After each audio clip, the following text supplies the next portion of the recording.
Hello everyone, कैसे हो आप सब लोग। आई होप कि आप सभी बहुत अच्छे होंगे। तो आज की वीडियो में हम लोग यहाँ पे बात करेंगे अपने B pharma fourth semester organic chemistry third के यूनिट 1 के बारे में, जिसमें इस वीडियो में हम लोग यहाँ पे कंप्लीट यूनिट 1 को कवर करने वाले हैं। यानी यूनिट 1 के अंदर हमारे जितने भी टॉपिक दे रखे हैं इन सभी को हम लोग यहाँ पे इस सिंगल वीडियो में वन शॉट कवर करने वाले हैं।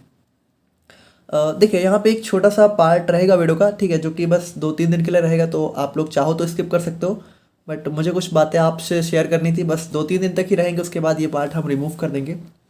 देखिए, मुझे पता है कि आप लोग का फोर्थ सेमेस्टर स्टार्ट हुए काफ़ी दिन हो चुका है, ठीक है, और आपके कॉलेज में सिलेबस भी काफ़ी आगे बढ़ चुका है। देखिए, बिलीव मी, मुझे जानबूझकर इतना लेट नहीं कर रहे हैं हम। बस पिछले 5-6 दिनों से अचानक से बहुत ज़्यादा हेल्थ इश्यूज चल रहे हैं, थोड़े बहुत और भी कुछ चीज़ें चल रही है लाइफ में। एंड मतलब थोड़ा काफ़ी ज़्यादा स्टमक पेन हो रहा था और बिल्कुल बैठा ही नहीं जा रहा था मुझसे। और नोट्स तो मैंने मतलब लगभग मैंने आधी से ज़्यादा नोट्स मैंने 4-5 दिन पहले ही कंप्लीट कर दी थी, लेकिन जो बचे हुए 1-2 पेज थे वो आज जाके किसी तरह थोड़ा सा कंप्लीट कर पाए हैं। एंड अभी थोड़ा सा रिलीफ है, तो बस आज से पूरी कोशिश रहेगी कि चीज़ें जल्दी ही हों। And so sorry, I understand कि आप लोग का बहुत लॉस हो रहा है, बट मेरी पूरी कोशिश रहेगी कि आपसे थोड़ा सा जल्दी हो चीज़ें। बाकी ये पार्ट बस हमारे कुछ रेगुलर व्यूवर्स को बताने के लिए था। 2-3 दिन में इसको रिमूव कर देंगे और अब हम लोग यहाँ पे बात करते हैं अपने वीडियो के बारे में। तो यहाँ पे देखिए, आज की वीडियो में हम लोग यहाँ पे बात करेंगे अपने स्टीरियो आइसोमेरिज्म के बारे में। अब यहाँ पे देखिए, आज की वीडियो में बात करने से पहले हम लोग थोड़ा समझते हैं। देखिए, अगर आप लोगों को याद हो ना, तो आइसोमेरिज्म को आप लोगों ने अपने ऑर्गेनिक केमिस्ट्री फर्स्ट में ही देखा था, यानी कि जब बी फॉर्म सेकेंड सेमेस्टर में, ठीक है, सेकेंड सेमेस्टर में जब आप लोगों ने ऑर्गेनिक केमिस्ट्री पहली बार पढ़ी थी, तो उसी में आप लोग का जो है फर्स्ट यूनिट में ही हमारा टॉपिक था आइसोमेरिज्म, अगर आप लोगों को थोड़ा बहुत याद आ रहा हो। और आइसोमेरिज्म के अंदर हमारे 2 टाइप थे, एक था हमारा स्ट्रक्चरल आइसोमेरिज्म, एक था हमारे यहाँ पे स्टीरियो आइसोमेरिज्म। अब स्ट्रक्चरल आइसोमेरिज्म को हम लोगों ने कंप्लीटली डिस्कस कर लिया था अपने सेकेंड सेमेस्टर में ही, लेकिन स्टीरियो आइसोमेरिज्म को हम लोगों ने वहाँ पे भी बोला था कि इसको आप लोगों को आगे चल के फोर्थ सेमेस्टर में पढ़ना है। तो बस अब यहाँ पे आप लोग का फोर्थ सेमेस्टर आ चुका है और आज हम लोग यहाँ पे इसी स्टीरियो आइसोमेरिज्म को कंप्लीट डिस्कस करेंगे। देखिए, कंप्लीट डिस्कस नहीं करेंगे क्योंकि ये हमारा 2 पार्ट में दे रखा है। आज की वीडियो में बेसिकली हम लोग यहाँ पे अपने ऑप्टिकल आइसोमेरिज्म के बारे में बात करेंगे और नेक्स्ट यूनिट में हम लोग बात करेंगे ज्योमेट्रिकल। और अगर हम लोग यहाँ पे भी स्टीरियो में भी बात करें तो 2 टाइप होते हैं, एक होता है कॉन्फिगरेशनल, एक होता है कन्फर्मेशनल। तो बेसिकली फोर्थ सेमेस्टर में आप लोगों को कॉन्फिगरेशनल आइसोमेरिज्म के बारे में पढ़ना है, जिसमें से अगर हम लोग बात करें तो आज हम लोग पढ़ेंगे अपने ऑप्टिकल आइसोमेरिज्म के बारे में काफ़ी डिटेल में, ठीक है। वैसे स्टीरियो आइसोमेरिज्म हमारा स्टार्टिंग टॉपिक है, बट एक्चुअल में हम लोग यूनिट 1 में ऑप्टिकल के बारे में बात करेंगे और यूनिट 2 में हम लोग पढ़ेंगे ज्योमेट्रिकल आइसोमेरिज्म के बारे में, ठीक है। तो ये था हमारा थोड़ा सा यूनिट वगैरह का इंट्रोडक्शन। बाकी अगर हम लोग यहाँ पे बात करें तो यहाँ पे देखिए, थोड़ा सा हम लोग आइसोमेरिज्म को रिकॉल कर लेते हैं। देखिए, आइसोमेरिज्म होता क्या था। आइसोमेरिज्म सिंपली हमारे वो कंपाउंड्स होते थे जिनका कह सकते हो मॉलिक्यूलर फॉर्मूला तो सेम होता था, लेकिन जो उनका स्ट्रक्चरल फॉर्मूला था वो यहाँ पे डिफरेंट होता था, यानी कि उनके स्ट्रक्चर्स यहाँ पे डिफरेंट होते थे। लेकिन अगर स्ट्रक्चर में हम लोग बात करें कि कितने कार्बन है, कितने हाइड्रोजन है, या फिर कितना और कोई हमारा मॉलिक्यूल है, वो हमारे सारे सेम होते थे। जैसे अगर हम लोग यहाँ पे बात करें, मान लीजिए एक हमारा मॉलिक्यूलर फॉर्मूला है C4H9Br, ठीक है। तो अब ये मॉलिक्यूलर फॉर्मूला तो यही रहने वाला है, लेकिन इसके यहाँ पे 3 स्ट्रक्चर पॉसिबल हैं। देखिए, पहला हमारा हो गया 1 ब्रोमोब्यूटेन, ठीक है, तो इसका स्ट्रक्चर कुछ हमारा इस तरीके से होगा। और इसी मॉलिक्यूलर फॉर्मूला से हमारा एक और स्ट्रक्चर बन सकता है जो कि हमारा हो जाता है 1 ब्रोमो 2 मिथाइल प्रोपेन, और इसी से हमारा एक और बन सकता है जो कि हो जाता है 2 ब्रोमो 2 मिथाइल प्रोपेन। अब यहाँ पे देखिए, अगर हम लोग बात करें ना, तो इन तीनों का स्ट्रक्चर देखिए आप लोग कंप्लीटली डिफरेंट है, लेकिन अगर हम लोग यहाँ पे मॉलिक्यूलर फॉर्मूला की बात करें तो देखिए तीनों का सेम है ना। तो यहाँ पे देखिए, स्ट्रक्चरल आइसोमेरिज्म हमारे वो आइसोमेरिज्म होते थे जिनका स्ट्रक्चर, देखिए इनका नाम ही था, इनका स्ट्रक्चर डिफरेंट होता था और मॉलिक्यूलर फॉर्मूला यहाँ पे इनका सेम होता था। लेकिन अब यहाँ पे अगर हम लोग बात करें अपने आज की वीडियो के बारे में ना, तो आज हम लोग बात करेंगे अपने स्टीरियो आइसोमेरिज्म के बारे में। अब ये बहुत डिफरेंट चीज़ है, क्योंकि देखिए आइसोमेरिज्म में हम लोगों ने जनरली क्या पढ़ा था कि स्ट्रक्चर में कि स्ट्रक्चर डिफरेंट है, मॉलिक्यूलर फॉर्मूला सेम है। लेकिन अब ये जो स्टीरियो है ना, इसमें मॉलिक्यूलर फॉर्मूला तो सेम होगा ही होगा, बल्कि उसके साथ साथ ना स्ट्रक्चरल फॉर्मूला भी सेम होता है। यानी कि यहाँ पे देखिए, अगर हम लोग बात करें तो ये हमारे हो जाते हैं स्टीरियो आइसोमेरिज्म। तो यहाँ पे इन दोनों को अगर हम लोग यहाँ पे देखें तो देखिए दोनों का स्ट्रक्चरल फॉर्मूला बिल्कुल सेम, 1,2 डाइक्लोरोइथेन, 1,2 डाइक्लोरोइथेन। जबकि यहाँ पे देखिए, यहाँ पे क्या था, एक था 1 ब्रोमोब्यूटेन, एक था 1 ब्रोमो 2 मिथाइल प्रोपेन, है ना। तो यहाँ पे देखिए, अब ये हमारे हो जाते हैं स्टीरियो आइसोमेरिज्म, जिनके बारे में आज हमें पढ़ना है। तो अब इनमें बेसिकली डिफरेंस कहाँ पे आ रहा है। अगर स्ट्रक्चरल फॉर्मूला भी सेम है, मॉलिक्यूलर फॉर्मूला भी सेम है, तो ये आइसोमेरिज्म हो किस बेसिस पे रहे। तो यहाँ पे देखिए, एक्चुअल में क्या होता है ना, इनका स्ट्रक्चरल फॉर्मूला तो सेम होता है, लेकिन जो हमारा कह सकते हो एटम्स का अरेंजमेंट होता है ना, तो वो थोड़ा सा यहाँ पे कह सकते हो स्पेस में डिफरेंट होता है। स्पेस में जैसे थोड़ा सा आप लोग समझिएगा कि यहाँ पे देखिए जैसे हम लोग देखें ना तो इन दोनों में मेन डिफरेंस क्या आ रहा है कि जो हमारा क्लोरीन है, ठीक है, तो इसमें देखिए इस वाले में क्या है, क्लोरीन हमारा अपोजिट साइड में है ना, और जबकि इस वाले में क्या है, हमारा क्लोरीन सेम साइड में है। तो यहाँ पे देखिए इसी के बेसिस पे हम लोग यहाँ पे क्या होता है कि स्ट्रक्चरल फॉर्मूला तो सेम होता है, लेकिन हम लोग यहाँ पे इनको दो अलग अलग नाम देते हैं। ये हमारा हो जाता है ट्रांसफॉर्म, ये हमारा हो जाता है सिस फॉर्म, बस यही हमारा एक छोटा सा डिफरेंस होता है। अब देखिए ये हमारा एक एग्जांपल था जियोमेट्रिकल आइसोमेरिज्म का, जिसको हम लोग नेक्स्ट यूनिट में पढ़ेंगे, बट यहाँ पे इसको हम लोग एक एग्जांपल से समझ सकते हैं कि हमारा जो ऑप्टिकल मतलब स्टीरियो आइसोमेरिज्म होते हैं उसमें क्या होता है, उसमें हमारा स्ट्रक्चरल फॉर्मूला भी सेम होता है, मॉलिक्यूलर फॉर्मूला भी सेम होता है, बस एटम का अरेंजमेंट यहाँ पे थोड़ा सा डिफरेंट होता है स्पेस में, है ना। यानी कि यहाँ पे देखिए ये अपोजिट साइड्स में, सेम साइड्स में, बट ऐसा नहीं होता है, ठीक है, हमारे और भी अलग अलग टाइप होते हैं, तो वो सभी चीज़ें हम लोग यहाँ पे देखेंगे। बाकी देखिए थोड़ा सा अगर हम लोग यहाँ पे लैंग्वेज की बात करें, थ्योरी की, तो देखिए ब्रांच अगर हम लोग स्टीरियो आइसोमेरिज्म की बात करें तो सबसे पहली बात इसको हम लोग पढ़ते हैं स्टीरियो केमिस्ट्री। और स्टीरियो केमिस्ट्री होती क्या है, the branch of chemistry dealing with structure of 3 dimensional molecules is known as stereo chemistry. सबसे इंपॉर्टेंट चीज यही है, देखिए जब हम लोगों ने बात करी स्पेस में रोटेशन की, तो यहाँ पे देखिए यहाँ पे हमें दिख तो रहा है कि ये हमारा सेम प्लेन में बना हुआ है, बट एक्चुअल में ना ये हमारा एक 3D स्ट्रक्चर होते हैं। यानी कि देखिए अगर हम लोग बात करें ना तो स्टीरियो आइसोमेरिज्म में जनरली हम लोग बात कर रहे होंगे अपने 3D स्ट्रक्चर्स के बारे में, यानी जिनका अरेंजमेंट हमारा 3 डायमेंशनल होता है, ठीक है। 3 डायमेंशनल आप लोग समझ रहे होंगे, ठीक है, जो प्लेन के आगे प्लेन के पीछे, जैसे कार्बन का टेट्राहेड्रल स्ट्रक्चर क्या होता है, 3 डायमेंशनल स्ट्रक्चर होता है। तो यहाँ पे स्टीरियो आइसोमेरिज्म में हम लोग बेसिकली अपने इन 3 डायमेंशनल स्ट्रक्चर के बारे में ही बात करेंगे, है ना। तो सबसे पहली बात देखिए अगर हम लोग बात करें तो 3 डायमेंशनल स्ट्रक्चर से रिलेटेड जो भी स्टडी होती है केमिस्ट्री, उनकी जो भी केमिस्ट्री होती है उसको हम लोग बोलते हैं स्टीरियो केमिस्ट्री। अब स्टीरियो आइसोमेरिज्म की बात करें तो यहाँ पे देखिए the phenomena of isomerism caused by different arrangement of atoms और groups in space is known as stereo isomerism. यानी यहाँ पे देखिए स्पेस में क्या हो रहा है, इनका जो एटम्स का अरेंजमेंट है वो यहाँ पे डिफरेंट हो रहा है, ठीक है। और यहाँ पे देखिए जो भी कंपाउंड हमारे ये फिनोमेना शो करते हैं उनको हम लोग क्या बोलते हैं, स्टीरियो आइसोमर्स। यानी कि देखिए ये दोनों क्या है, ये दोनों एक दूसरे के स्टीरियो आइसोमर्स हैं। These molecules have same structure as well as same molecular formula, but their atomic arrangement is different। यानी कि देखिए इनका स्ट्रक्चर भी सेम है, मॉलिकुलर फॉर्मूला भी सेम है, बट इनका जो एटॉमिक अरेंजमेंट है वो यहाँ पे थोड़ा सा डिफरेंट हो जाता है। जैसे इसका एग्जांपल हो गया हमारा एक ट्रांस 1,2 डाइक्लोरोइथेन और हमारा सिस 1,2 डाइक्लोरोइथेन, ठीक है, जिसको हम लोगों ने यहाँ पे अभी देखा। अब अगर हम लोग यहाँ पे बात करें अपने टाइप्स ऑफ स्टीरियो आइसोमेरिज्म के बारे में, ठीक है, तो स्टीरियो आइसोमेरिज्म देखिए अब स्टीरियो आइसोमेरिज्म हमारे बेसिकली 2 टाइप के होते हैं, एक होता है कन्फर्मेशनल, एक होता है कॉन्फिगरेशनल। और हम लोग को अपनी इस ऑर्गेनिक केमिस्ट्री थर्ड में इन्हीं कॉन्फिगरेशनल के बारे में बात करना है। देखिए कन्फर्मेशनल की बात करें ना तो इसको आप लोगों ने थोड़ा सा अपने थर्ड सेमेस्टर में लास्ट यूनिट में देखा था, आप लोग को याद है chair and board form cyclohexane का, तो वही होता है थोड़ा सा हमारा कन्फर्मेशनल, है ना। तो इसके बारे में बहुत ज़्यादा डिस्कस नहीं करेंगे, मेनली हम लोग यहाँ पे इसी के बारे में बात कर रहे होंगे अपने इस 4th सेमेस्टर की ऑर्गेनिक केमिस्ट्री में, ठीक है।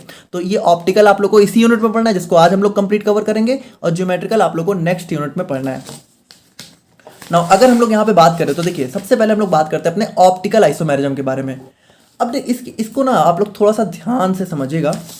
देखिए ऑप्टिकल आइसोमेरिज्म की सबसे पहले बात डेफिनेशन देखिए किस तरीके से दी गई है। ये होते क्या है वो तो एक अलग चीज़ है, ठीक है, वो कुछ खास नहीं है, पर इनकी डेफिनेशन आप लोग समझिएगा, थोड़ा सा स्पेशल है। देखिए ऑप्टिकल आइसोमेरिज्म क्या होते हैं, it is a type of stereo isomerism in which molecules have the same molecular structural formula but differ in the way they interact with plane polarised light. देखिए ये बहुत इंपॉर्टेंट चीज़ है, थोड़ा सा आप लोग हो सकता है स्ट्रेन चीज़ लगे, वैसे इसको हम लोगों ने फिजिकल फार्मास्यूटिक्स में देखा था, अगर आप लोग को याद हो। देखिए इसमें होता क्या है, बहुत सिंपल सा है हमारा ऑप्टिकल आइसोमेरिज्म। इसमें होता क्या है, देखिए आप लोग को पता है जो हमारी ऑर्डिनरी लाइट होती है, ठीक है, तो ऑर्डिनरी लाइट की बात करें तो जैसे एग्जांपल के लिए आप लोग समझ लो कि हमारे घर में जो CFL वगैरह लगे होते हैं, ठीक है, तो उसमें क्या होता है भाई, ये हमारी ऑर्डिनरी लाइट होते हैं जो कि चारों डायरेक्शन में अपनी लाइट यहाँ पे कह सकते हो इमिट कर रहे होते हैं ना, रेडिएशन इमिट कर रहे होते हैं। जैसे भाई एक हमारा बल्ब है तो वो क्या होता है पूरे कमरे में उजाला करता है, उसकी जो लाइट होती है वो चारों डायरेक्शन में जाती है, हर डायरेक्शन में जाती है, ठीक है, ऑल डायरेक्शन में जाती है। लेकिन अगर मान लीजिए एक एग्जांपल के लिए समझिए कि जो हमारी लेजर लाइट्स होती है, कभी आप लोगों ने बचपन में खेला हो, तो लेजर लाइट क्या होती है, क्या वो ऐसा होता है कि लेजर लाइट पूरे चारों डायरेक्शन में आती है, वो तो किसी एक डायरेक्शन में ही जा रही होती है। तो यहाँ पे देखिए होता क्या है, जैसे जो हमारी ऑर्डिनरी लाइट होती है जब हम लोग यहाँ पे उसको निकोल प्रिज्म से पास करते हैं, ठीक है, हमारा निकोल प्रिज्म होता है, तो वहाँ से जो हम लोग अपनी ऑर्डिनरी लाइट को पास करते हैं तो ये हमारा कन्वर्ट हो जाता है प्लेन पोलराइज्ड लाइट, यानी कि जो लाइट हमारी हर डायरेक्शन में जा रही थी वो हमारी अब किसी एक ही पार्टिकुलर डायरेक्शन में काम करती है। अब देखिए यहाँ पे इसको आप लेजर लाइट से कंफ्यूज मत करिएगा, वो एक अलग चीज़ है, बट मैंने जस्ट एग्जाम्पल देने के लिए बताया। बाकी आप लोग समझिए कि ऑर्डिनरी लाइट को जब हम लोग पास करते हैं निकोल प्रिज्म से तो वो कन्वर्ट हो जाती है प्लेन पोलराइज्ड लाइट से। अब यहाँ पे देखिए, अगर हम लोग बात करें ना, तो यहाँ पे देखिए ऑप्टिकल आइसोमेरिज्म क्या होता है। मान लीजिए ये हमारा एक टाइप का ऑप्टिकल आइसोमेरिज्म है, ठीक है, इस वेसल में हमारा एक टाइप का ऑप्टिकल आइसोमेरिज्म फिल है। तो अगर हम लोग यहाँ पे बात करें ना, तो जब भी हम लोग यहाँ पे इस प्लेन पोलराइज्ड लाइट को इस वेसल से पास करेंगे, ठीक है, तो अगर ये ऑप्टिकली एक्टिव या फिर ऑप्टिकल आइसोमेरिज्म शो करेगा, तो यहाँ पे क्या होगा, ये जो लाइट है ना, ये रोटेट हो जाएगी। अब यहाँ पे रोटेट देखिए किस तरह रोटेट हमारी दो तरीके से हो सकती है। एक हमारी रोटेट हो सकती है क्लॉकवाइज डायरेक्शन में, यानी जिस डायरेक्शन में हमारी क्लॉक रोटेट करती है, ठीक है, और एक हमारी हो सकती है एंटी क्लॉकवाइज डायरेक्शन। भाई देखिए क्लॉक कैसे, क्लॉक ऐसे तो चलती है हमारा, है ना, और एंटी क्लॉक मतलब कि जो क्लॉक के अपोजिट चले, ठीक है, तो ये हमारा एंटी क्लॉकवाइज हो गया। तो यहाँ पे देखिए, अब यहाँ पे वही चीज बताई जा रही है कि सबसे पहली बात देखिए, ऑप्टिकल आइसोमेरिज्म क्या होती है, ये हमारे वो आइसोमेरिज्म होते हैं जो कि प्लेन पोलराइज्ड लाइट से इंटरेक्ट करते हैं। अब इंटरेक्ट देखिए, इंटरेक्ट यहाँ पे डिफरेंट वे में करते हैं। डिफरेंट वे का मतलब यही है कि एक मतलब मान लीजिए एक हमारा अगर क्या नाम है क्लॉकवाइज चल रहा है, ठीक है, तो दूसरा हो सकता है हमारा एंटी क्लॉकवाइज चले। तो इसी के बेस पे हम लोग यहाँ पे इनको दो टाइप में डिवाइड कर देते हैं, ठीक है। अगर हमारा क्लॉकवाइज हो रहा है तो इसको हम लोग बोलते हैं डेक्स्ट्रो रोटेटरी, और एक हमारा होता है एंटी क्लॉकवाइज अगर चल रहा है तो वो हमारा होता है लीवो रोटेटरी। लेकिन यहाँ पे देखिए, अब ये भी हो सकता है ना कि जो हमारा सोल्यूशन है, ठीक है, उससे जब हम लोग यहाँ पे अपने प्लेन पोलराइज लाइट को पास करें तो वो रोटेट ही ना हो, ना तो वो क्लॉकवाइज हो ना तो एंटी क्लॉकवाइज, वो सीधे पास हो जाए। तो अगर हमारा नो रोटेशन आ रहा है तो इसका मतलब ये हमारा जो सोल्यूशन है ये ऑप्टिकली एक्टिव है ही नहीं, ठीक है, यानी इसके अंदर किसी भी टाइप का ऑप्टिकल आइसोमेरिज्म हमें नहीं देखने को मिलेगा। तो सबसे इंपॉर्टेंट चीज हम लोगों ने क्या देखी कि ऑप्टिकल आइसोमेरिज्म हमें किन में देखने को मिलता है, हमारे उन सब्सटेंस में देखने को मिलता है जो कि प्लेन पोलराइज्ड लाइट को रोटेट करते हैं। अब अगर क्लॉकवाइज रोटेट करते हैं तो हमारा डेक्स्ट्रो रोटेटरी हो जाता है, और एंटी क्लॉकवाइज करते हैं तो उनको हम लोग बोल देते हैं लीवो रोटेटरी, ठीक है, बस एक नाम दिया हम लोगों ने, बाकी कुछ खास नहीं है। और बाकी देखिए इनको हम लोग यहाँ पे इनैंसियोमर्स के नाम से भी जानते हैं, ठीक है। तो ये इनैंसियोमर्स हमारे क्या होते हैं, इनैंसियोमर्स हमारे सिंपली ऑप्टिकल आइसोमेरिज्म ही होते हैं। अब अगर हम लोग यहाँ पे बात करें ऑप्टिकल एक्टिविटी के बारे में, तो ऑप्टिकल एक्टिविटी देखिए यही हमारा जो फिनोमेना हम लोगों ने देखा कि जब भी हम लोग क्या होता है, when a plane polarised light is pass through an optically active substance, यानी कि देखिए जो हमारा ऑप्टिकली एक्टिव सब्सटेंस है, ठीक है, अगर ये हमारा ऑप्टिकली एक्टिव है तो क्या होगा, ये हमारा लाइट को रोटेट कर देगा क्लॉकवाइज या एंटी क्लॉकवाइज डायरेक्शन में, और इसी फिनोमेना को हम लोग बोलते हैं ऑप्टिकल रोटेशन। यानी कि जब भी हम लोग यहाँ पे अपने किसी ऑप्टिकली एक्टिव सब्सटेंस से, ठीक है, जिसके अंदर हमें ऑप्टिकल आइसोमेरिज्म देखने को मिल सकता है, उससे हम लोग जब अपनी प्लेन पोलराइज्ड लाइट को, ठीक है, पास करते हैं तो वो रोटेट हो जाती है, या तो क्लॉकवाइज या तो एंटी क्लॉकवाइज।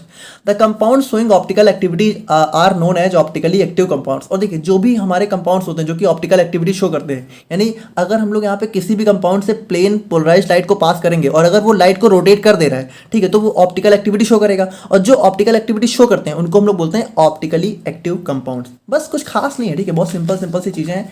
नाउ अगर हम लोग यहाँ पे बात करें तो देखिए वही चीज आगे लिखी हुई है कि now if the compound rotates the light in clockwise direction it is said to be dextro rotatory. यानी कि देखिए अगर क्लॉकवाइज रोटेट कर रहा है तो हमारा डेक्स्ट्रो रोटेटरी हो गया, और अगर एंटी क्लॉकवाइज कर रहा है तो हमारा लिवो रोटेटरी हो गया। अब यहाँ पे एक और चीज है कि डेक्स्ट्रो रोटेटरी को हम लोग प्लस साइन से डिनोट करते हैं और लिवो रोटेटरी को हम लोग यहाँ पे माइनस साइन से डिनोट करते हैं। और यहाँ पे देखिए इफ द लाइट पासेज अनडिविडेडली, यानी कि अगर हमारी लाइट बिना रोटेट हुए ही पास हो गई तो यहाँ पे क्या है, कंपाउंड हमारा ऑप्टिकली इनएक्टिव है, यानी कि ये हमारा ऑप्टिकली एक्टिव है ही नहीं, ये हमारा किसी भी टाइप का आइसोमेरिज्म नहीं शो करेगा। तो ऑप्टिकल आइसोमेरिज्म हम लोगों ने क्या देखा, ऑप्टिकल आइसोमेरिज्म हमारा वो टाइप का आइसोमर होता है, ठीक है, जो कि उन कंपाउंड्स में देखने को मिलता है जो कि प्लेन पोलराइज्ड लाइट को हमारा रोटेट करते हैं, ठीक है। तो बस यही होता है। और अगर हम लोग यहाँ पे बात करें इनैंसियोमेरिज्म के बारे में, तो देखिए इनैंसियोमर हमारा वही होता है, क्या होता है, हमारा ऑप्टिकल आइसोमेरिज्म, ठीक है। बस ये आप लोग के सिलेबस में थोड़ा सा अलग से भी दे रखा है, इसलिए हम लोग इसको अलग से भी देख रहे हैं। बाकी देखिए यहाँ पे देखिए हम लोग बात करें तो आप लोग का सिलेबस में देखिए क्या दे रखा है, ऑप्टिकल आइसोमेरिज्म, इसको हम लोगों ने देख लिया, ऑप्टिकल एक्टिविटी इसको भी देख लिया।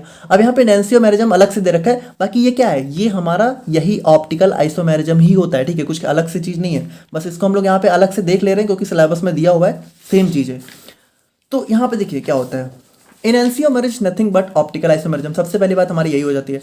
अब यहाँ पे देखिए इनैंसियोमेरिज्म या फिर ऑप्टिकल आइसोमेरिज्म की एक डेफिनेशन तो हम लोगों ने देखी ली कि जो कि हमारे ऐसे कंपाउंड्स होते हैं जो कि हमारे प्लेन पोलराइज्ड लाइट को रोटेट करते हैं। अब एक और डेफिनेशन हम लोग यहाँ पे इसकी दे सकते हैं, इसको आप लोग ध्यान से देखिएगा।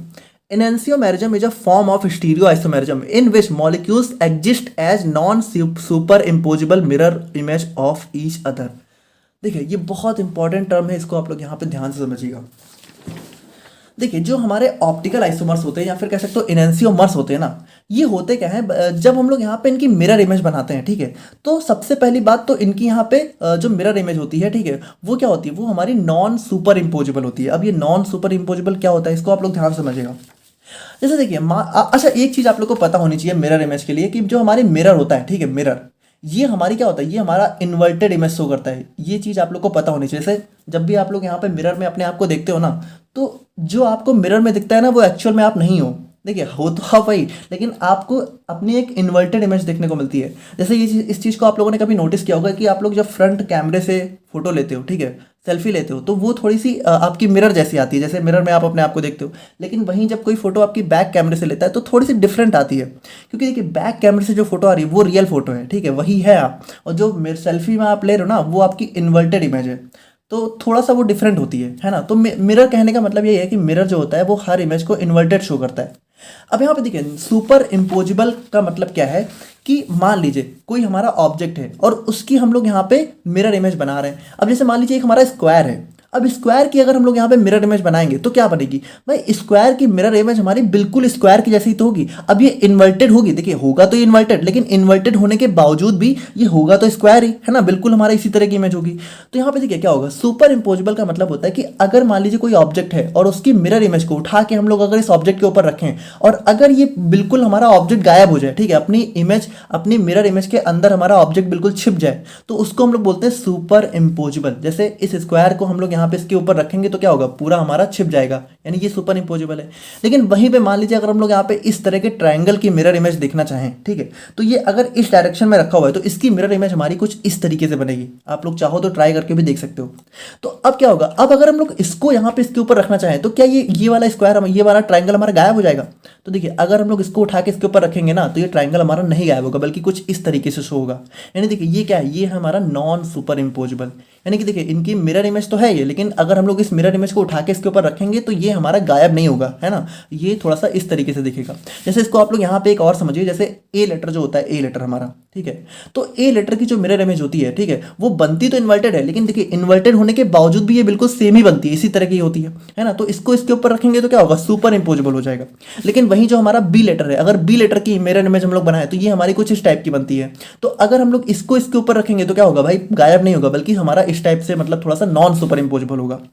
जैसे इसका सबसे बेस्ट एग्जांपल है हमारा हैंड, ठीक है। अब अगर मान लीजिए हमारा हैंड है और इसकी मिरर इमेज हम लोग बनाएंगे ना, तो मिरर इमेज हमारी इसकी जो है कुछ इस तरीके से आएगी। और हम लोग अगर अपने हैंड को एक दूसरे के ऊपर रखेंगे तो देखिए क्या होता है भाई, हमारी 4 उंगलियां तो गायब हो जा रही है, लेकिन जो हमारा थंब है, देखिए ये तो थंब क्या है, दोनों बाहर निकले, ठीक है, ये दोनों गायब नहीं हो रहे हैं। तो हमारा हैंड भी क्या होता है, नॉन सुपर इम्पोजिबल होता है। तो नॉन सुपर इम्पोजिबल का मतलब हमारा आप लोग आई होप कि समझ ही गए होंगे। अब यहाँ पे देखिए हमारा इनएंशियोमर्स क्या होते हैं, इनएंशियोमर्स बेसिकली हमारे ऑप्टिकल आइसोमेरिज्म होते हैं और इनकी जो मिरर इमेज होती है वो नॉन सुपर इम्पोजिबल होती है। बस यही चीज़ हमारी बताई जा रही है और कुछ खास नहीं है। जैसे यहाँ पे अगर आप लोग देखो तो हमारा एक है डी ग्लिसरॉल्डिहाइड और एक है हमारा एल ग्लिसरॉल्डिहाइड। तो अगर हम लोग यहाँ पे देखें तो देखिए डी ग्लिसरॉल्डिहाइड की जो मिरर इमेज है वो हमारी कुछ इस तरीके से बनेगी। अब अगर हम लोग यहाँ पे इसको उठा के इसके ऊपर रखेंगे तो यहाँ पे देखिए क्या होगा, ये जो OH है ये हमारा इस साइड आएगा, और जो H है वो इस साइड आएगा। तो ये दोनों एक दूसरे के ऊपर सुपर इम्पोजिबल थोड़ी है, नॉन सुपर इम्पोजिबल है। अब मान लीजिए इसकी मिरर इमेज ऐसी बनती कि OH भी इधर ही होता और H भी इधर ही होता, ठीक है, तो ये दोनों क्या होते हैं, एक दूसरे के ऊपर गायब हो जाते हैं, सुपर इम्पोजिबल हो जाते हैं। तो नहीं हो रहे तो इसका मतलब हमारा एनेंशियोमर्स है या फिर ऑप्टिकल आइसोमेरिज्म शो करेंगे। तो बस यही चीज आप लोगों को ध्यान रखनी है, बाकी कुछ खास नहीं है। और बाकी देखिए आगे वही चीज लिखी हुई है, now if the compound showing enantiomers rotates the plane polarised light in clockwise direction then it is said to be dextro rotatory, and if it is in anti clockwise direction then it is said to be laevo rotatory. बस कुछ खास नहीं है, ठीक है। और I hope कि आप लोग यहाँ पे समझ ही गए होंगे। और अब हम लोग यहाँ पे बात करते हैं अपने डाया स्टीरियो आइसोमेरिज्म के बारे में।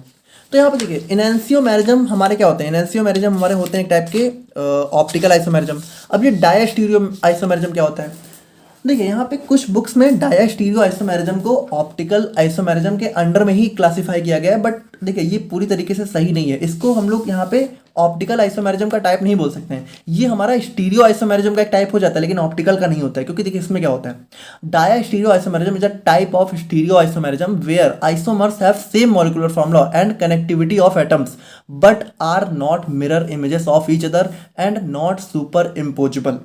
यहाँ पे देखिए सबसे इंपॉर्टेंट चीज़ क्या है कि देखिए सबसे इंपॉर्टेंट चीज़ ये है ना कि जैसे जो हमारे जैसे मान लीजिए अगर हम लोग बात करें ना कि डी ग्लिसरॉल्डिहाइड और एल ग्लिसरॉल्डिहाइड, अगर ये दोनों एक दूसरे के ऑप्टिकल आइसोमेरिज्म हैं तो इन दोनों को एक दूसरे के मिरर इमेज होना बहुत जरूरी है। जैसे एक चीज आप लोग समझिए कि नॉन सुपर इम्पोजिबल तो होंगे लेकिन मिरर इमेज होनी चाहिए। ऐसा नहीं होना चाहिए कि हम लोग यहाँ पे दो कंपाउंड को एक दूसरे का ऑप्टिकल आइसोमर बोल भी रहे हैं और ये दोनों एक दूसरे की मिरर इमेज ही नहीं है। जैसे इसको आप लोग ऐसे समझिए कि मान लीजिए एक कंपाउंड हमारा ये है, ठीक है, और एक कंपाउंड मान लीजिए हमारा ये है, ठीक है।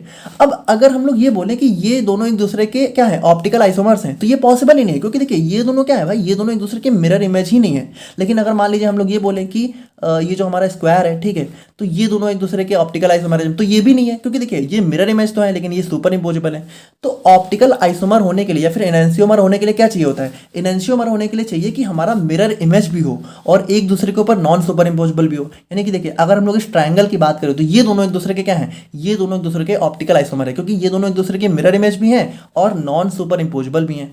तो ये दोनों कंडीशन हमारी चाहिए होती है एनेंशियोमर या फिर ऑप्टिकल आइसोमर होने के लिए।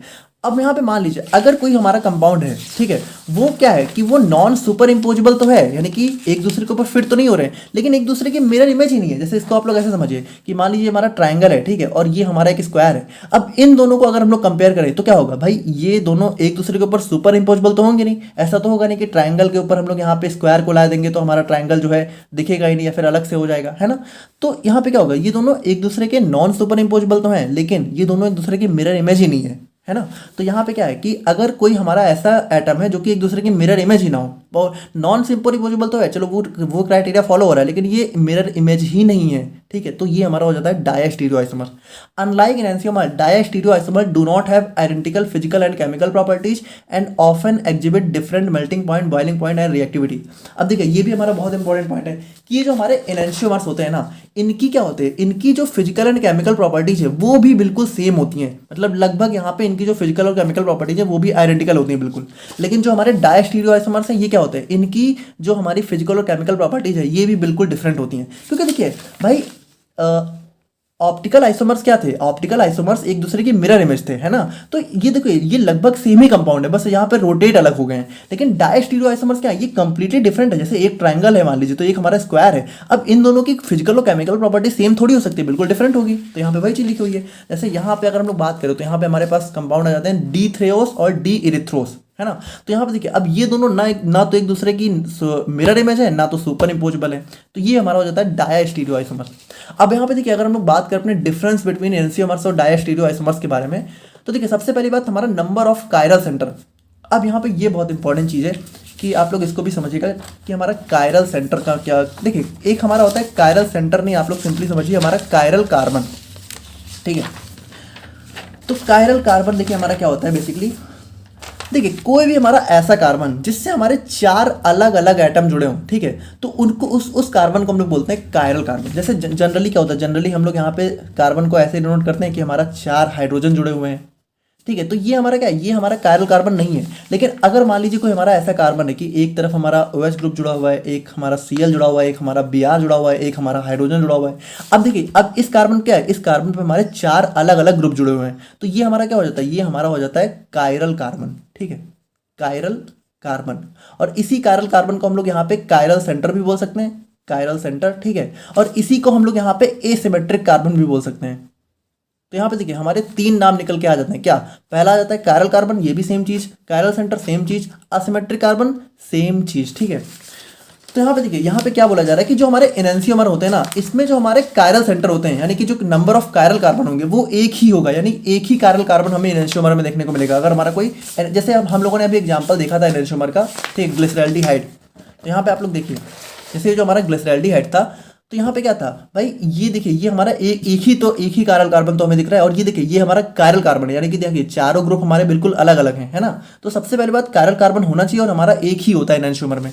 लेकिन जो हमारे डायस्टीरियो आइसोमर है, इसमें क्या होता है, इसमें भी हमारे कायरल कार्बन होते हैं, लेकिन एक की बजाय 2 या 2 से ज़्यादा हो जाते हैं। जैसे यहाँ पे अगर आप लोग देखो तो यहाँ पे क्या है, यहाँ पे हमारे 2 कायरल कार्बन है, जैसे एक यहाँ पे एक कार्बन ये हो गया, तो यहाँ पे देखिए इससे हमारा एक H, एक OH, एक COH और एक ये पूरा ग्रुप, और यहाँ पे एक हमारा ये हो गया, तो इससे देखिए एक OH, एक H, एक CH2OH, एक हमारा ये पूरा ग्रुप।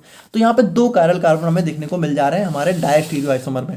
और उसके बाद हमारा मिरर इमेजेस की बात करें तो देखिए एनेंशियोमर क्या होता है, एनेंशियोमर एक दूसरे की मिरर इमेज होते हैं, जबकि डायस्टीरियोमर क्या होता है, एक दूसरे की मिरर इमेज ही नहीं होते हैं।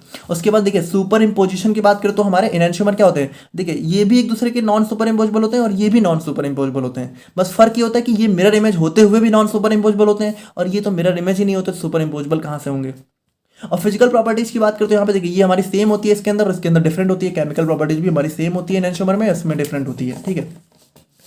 तो ये हो जाता है हमारे यहाँ पे डायस्टीरियो आइसोमर का कॉन्सेप्ट। और अब हम लोग यहाँ पे बात करते हैं अपने मीसो कंपाउंड के बारे में, ठीक है। देखिए मीसो कंपाउंड क्या होता है, देखिए मीसो कंपाउंड अगर हम लोग थोड़ा सा थ्योरी से देखते हैं, a meso compound is a stereo isomer that contain 2 और more chiral centre but is optically inactive due to an internal plane of symmetry. अब देखिए ये बहुत इंपॉर्टेंट चीज़ है कि जैसे देखिए ये हमारा हो जाता है एक टाइप का मीसो कंपाउंड, ठीक है। तो ये हमारा टार्टरिक एसिड है, ठीक है। तो ये इसकी मीजो फॉर्म है, बेसिकली हमारा एक टाइप का मीजो कंपाउंड है। अब मीजो कंपाउंड में होता क्या है, जैसे यहाँ पे हमारा एक देखिए अभी हम लोग देखने वाले इसको, बाकी आप लोग समझिए कि हो जाता है प्लेन ऑफ सिमेट्री। अब इसमें होता क्या है, जैसे ये हमारा कंपाउंड है, अब इसके बिल्कुल सेंटर से अगर हम लोग यहाँ पे प्लेन ड्रॉ करें, ठीक है, तो अब इस प्लेन में क्या होगा, इस प्लेन के ऊपर जो हमारा ऊपर जो फॉर्म है, ठीक है, वही सेम फॉर्म हमें नीचे देखने को मिलेगी। यानी देखिए ये क्या होंगे, अगर इस कंपाउंड के ऊपर वाले कंपाउंड को मान लीजिए इतना देखें तो ये क्या है, ये इसकी मिरर इमेज है ना। देखिए अगर आप लोग देखो तो ये जो हमारा ये वाला इतना आधा पार्ट है, ये वाला इसकी मिरर इमेज बन रहा है, या फिर आप लोग कह सकते हो ये वाला इसकी मिरर इमेज है। तो ये दोनों क्या है, हमारा एक ही कंपाउंड में आधा करने पर क्या हो रहा है, हमें एक दूसरे की मिरर इमेज देखने को मिल जा रही है।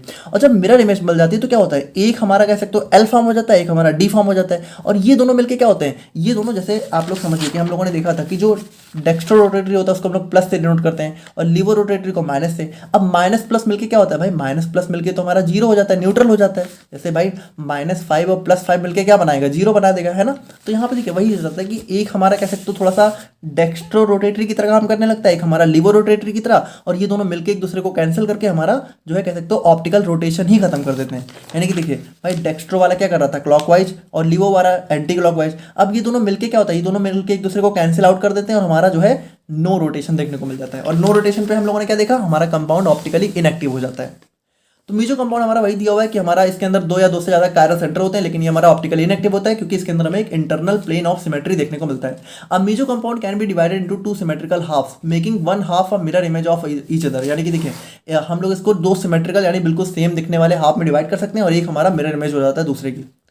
This symmetry causes the molecule to exhibit internal compensation, meaning that the optical rotation of chiral center cancel each other। यानी कि देखिए एक internal compensation हो जाता है, जिसकी वजह से क्या होता है कि जो हमारे chiral center होते हैं, यानी कि ये जो हमारे chiral कार्बन होते हैं, ठीक है, दो, ये दोनों एक दूसरे को कैंसिल आउट कर देते हैं, ठीक है, जिसकी वजह से हमें यहाँ पे नो ऑप्टिकल। यानी कि देखिए अगर हम लोग सिंपली बात करें तो मीजो कंपाउंड क्या होते हैं, ऑप्टिकली इनएक्टिव होते हैं, ठीक है। ये चीज़ आप लोग को ध्यान रखनी है बस। अच्छा देखिए मीजो कंपाउंड को आप लोग यहाँ पे डायस्टीरियो आइसोमर से कंफ्यूज मत करिएगा, ठीक है, क्योंकि डायस्टीरियो आइसोमर में हमारे दो या 2 से ज़्यादा कायरल सेंटर होते हैं उसमें, लेकिन वो डिफरेंट चीज़ है, ये हमारा डिफरेंट चीज़ है, ठीक है। तो ये चीज़ आप लोग, मीसो कंपाउंड बेसिकली क्या होते हैं, ऑप्टिकली इनएक्टिव होते हैं, ये चीज़ आप लोग को ध्यान रखनी है। डायस्टीरियोमर्स हमारे ऑप्टिकली एक्टिव भी हो सकते हैं, इनएक्टिव भी हो सकते हैं, उसमें हमारा जो है कोई ऐसा टर्म लागू नहीं होता है, ठीक है, कोई रूल नहीं है उसके लिए। और अब हम लोग बात करते हैं अपने कुछ एलिमेंट्स ऑफ सिमेट्री के बारे में। अब देखिए एलिमेंट्स ऑफ सिमेट्री बेसिकली होता क्या है कि देखिए ये हमारे ज्योमेट्रिकल ट्रांसफॉर्मेशंस होते हैं इन विच यू कैन मूव और चेंज द पोजीशन और shape of an object so that it still look the same. देखिए बेसिकली होता क्या है, जैसे एलिमेंट ऑफ सिमेट्री का मतलब है कि मान लीजिए हमारा कोई कंपाउंड है, ठीक है, और इसमें मान लीजिए हम लोग यहाँ पे कुछ ऐसी चीज़ ड्रॉ करें, ठीक है, जिसके बाद क्या हो कि हम लोग यहाँ पे अगर उसको कुछ स्पेसिफिक एंगल पे रोटेट करें या फिर उसको डिवाइड करें तो वो हमारा बिल्कुल सेम हो जाए। जैसे मान लीजिए एक टाइप का ये हमारा स्क्वायर है, ठीक है, और यहाँ पे हम लोगों ने क्या हुआ, इसके सेंटर से हम लोगों ने एक लाइन ड्रॉ करी। अब मान लीजिए अगर इस स्क्वायर को हम लोग यहाँ पे 90 डिग्री पे रोटेट करें या फिर 180 डिग्री पे करें या फिर 360 डिग्री पे करें तो क्या होगा भाई, इसको आप लोग कैसा भी रोटेट करो ये क्या होगा भाई, बिल्कुल सेम ही आ जाएगा, है ना। तो यहाँ पे क्या होता है, इसी चीज़ को हम लोग बोलते हैं प्लेन ऑफ सिमेट्री। देखिए इसको थोड़ा सा आप लोग समझिएगा, मुझे पता है अभी कंफ्यूज हो रहे हो आप लोग। If certain symmetry elements are present the molecule can not show optical isomerism. देखिए सबसे इंपॉर्टेंट चीज़ ये है कि अगर मान लीजिए कोई कंपाउंड है हमारा, ठीक है, कोई भी हमारा कंपाउंड है, और अभी हम लोग यहाँ पे 3 चीज़ें देखेंगे, होगा हमारा प्लेन ऑफ सिमेट्री, एक सेंटर ऑफ सिमेट्री, एक एक्सिस ऑफ सिमेट्री।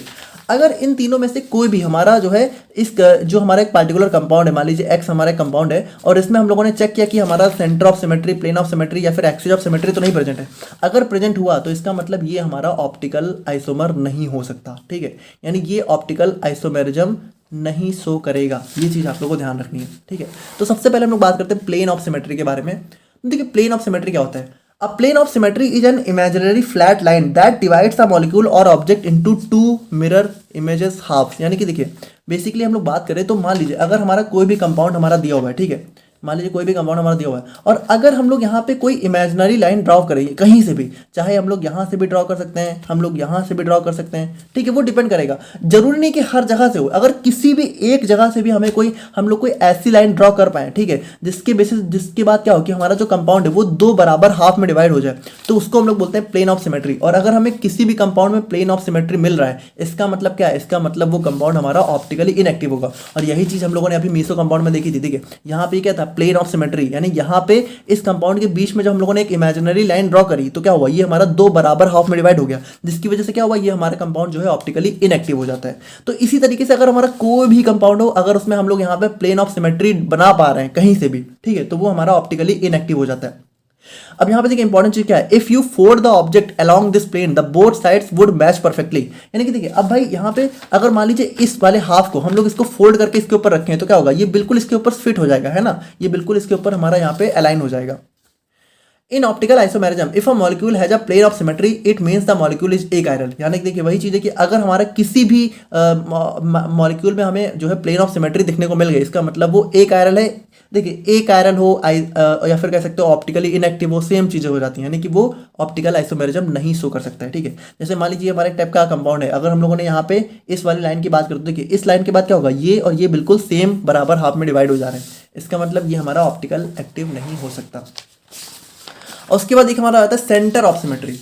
अब में होता क्या है, देखिए सेंटर ऑफ सिमेट्री भी हमारा एक टाइप का इमेजिनरी सेंटर होता है, जहां से क्या होता है कि अपोजिट डायरेक्शन में अगर हम लोग जाते हैं, ठीक है, तो हर जो हमारा एटम होता है वो बिल्कुल सेम कह सकते हो डिस्टेंस पे होता है। जैसे मान लीजिए अगर ये हमारा एक टाइप का मॉलिक्यूल है और अगर हम लोग यहाँ पे इस सेंटर में हम लोग एक पॉइंट लें, ठीक है, तो अब इस पॉइंट से देखिए क्या होगा, इस पॉइंट से जो हमारा सीएल है, ठीक है, वो हमारा चाहे हम लोग इस डायरेक्शन में जाए चाहे इस डायरेक्शन में जाए, दोनों में बिल्कुल बराबर डिस्टेंस पे होगा। यानी कि अगर यहाँ से मान लीजिए 10 सेंटीमीटर की दूरी पे, एक एग्जाम्पल के लिए, तो यहाँ से भी 10 सेंटीमीटर की दूरी पे ही होगा, ठीक है। और वहीं अगर हम लोग यहाँ पे हाइड्रोजन, देखिए अपोजिट डायरेक्शन में हमें जाना है, ठीक है, और वहीं पे अगर यहाँ से मान लीजिए हम लोग बात करें तो हाइड्रोजन यहाँ से जितनी दूरी पे होगा उतनी ही दूरी से यहाँ से भी ये वाला हाइड्रोजन भी उतनी ही दूरी पे होगा, ठीक है।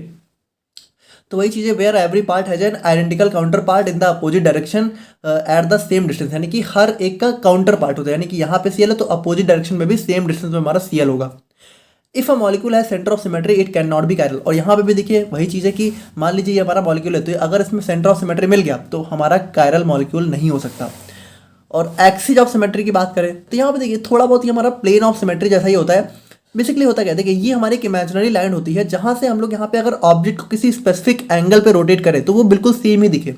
जैसे मान लीजिए हमारा एक टाइप का स्क्वायर है, अब अगर हम लोगों ने यहाँ पे मान लीजिए एक्सिस ऑफ सिमेट्री ड्रॉ करी, अब अगर हम लोग इस स्क्वायर को चाहे किसी भी एंगल पे रोटेट करें, ठीक है, 90 डिग्री पे, मतलब किसी पे भी नहीं, मान लीजिए 90 पे करें, 180 पे करें, 360 पे करें, तो क्या होगा भाई 90 पे रोटेट करने पे क्या होगा, ये इधर आ जाएगा, ये इधर इधर इधर, यानी कि देखिए फिर भी बिल्कुल सेम ही रहेगा। यानी इसको किसी भी एंगल पे आप लोग रोटेट करिए, ये हमारा किसी भी नहीं बल्कि मतलब 90 मतलब एक सर्टेन एंगल पे, देखिए वो सर्टेन एंगल हमारा 90 भी हो सकता है, 360 भी हो सकता है, 180 भी हो सकता है। अगर किसी भी सर्टेन एंगल पे किसी एक कंपाउंड को रोटेट करने पे वो बिल्कुल सेम आ जा रहा है, ठीक है, तो वो भी हमारा कायरल नहीं हो सकता।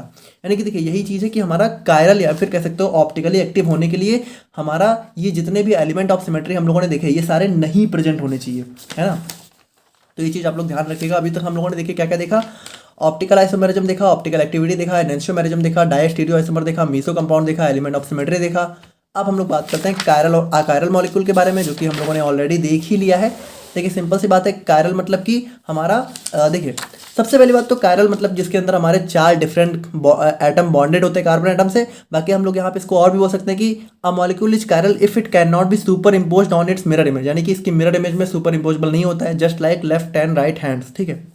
और इनको हम लोग यहाँ पे ऑप्टिकली एक्टिव कंपाउंड बोलते हैं। और अकायरल क्या होते हैं, ऑप्टिकली इनएक्टिव होते हैं, और ये हमारे सुपर इम्पोज हो सकते हैं, ठीक है। देखिए हो सकते हैं, जरूरी नहीं कि हो ही, बट यहाँ पे हो सकते हैं।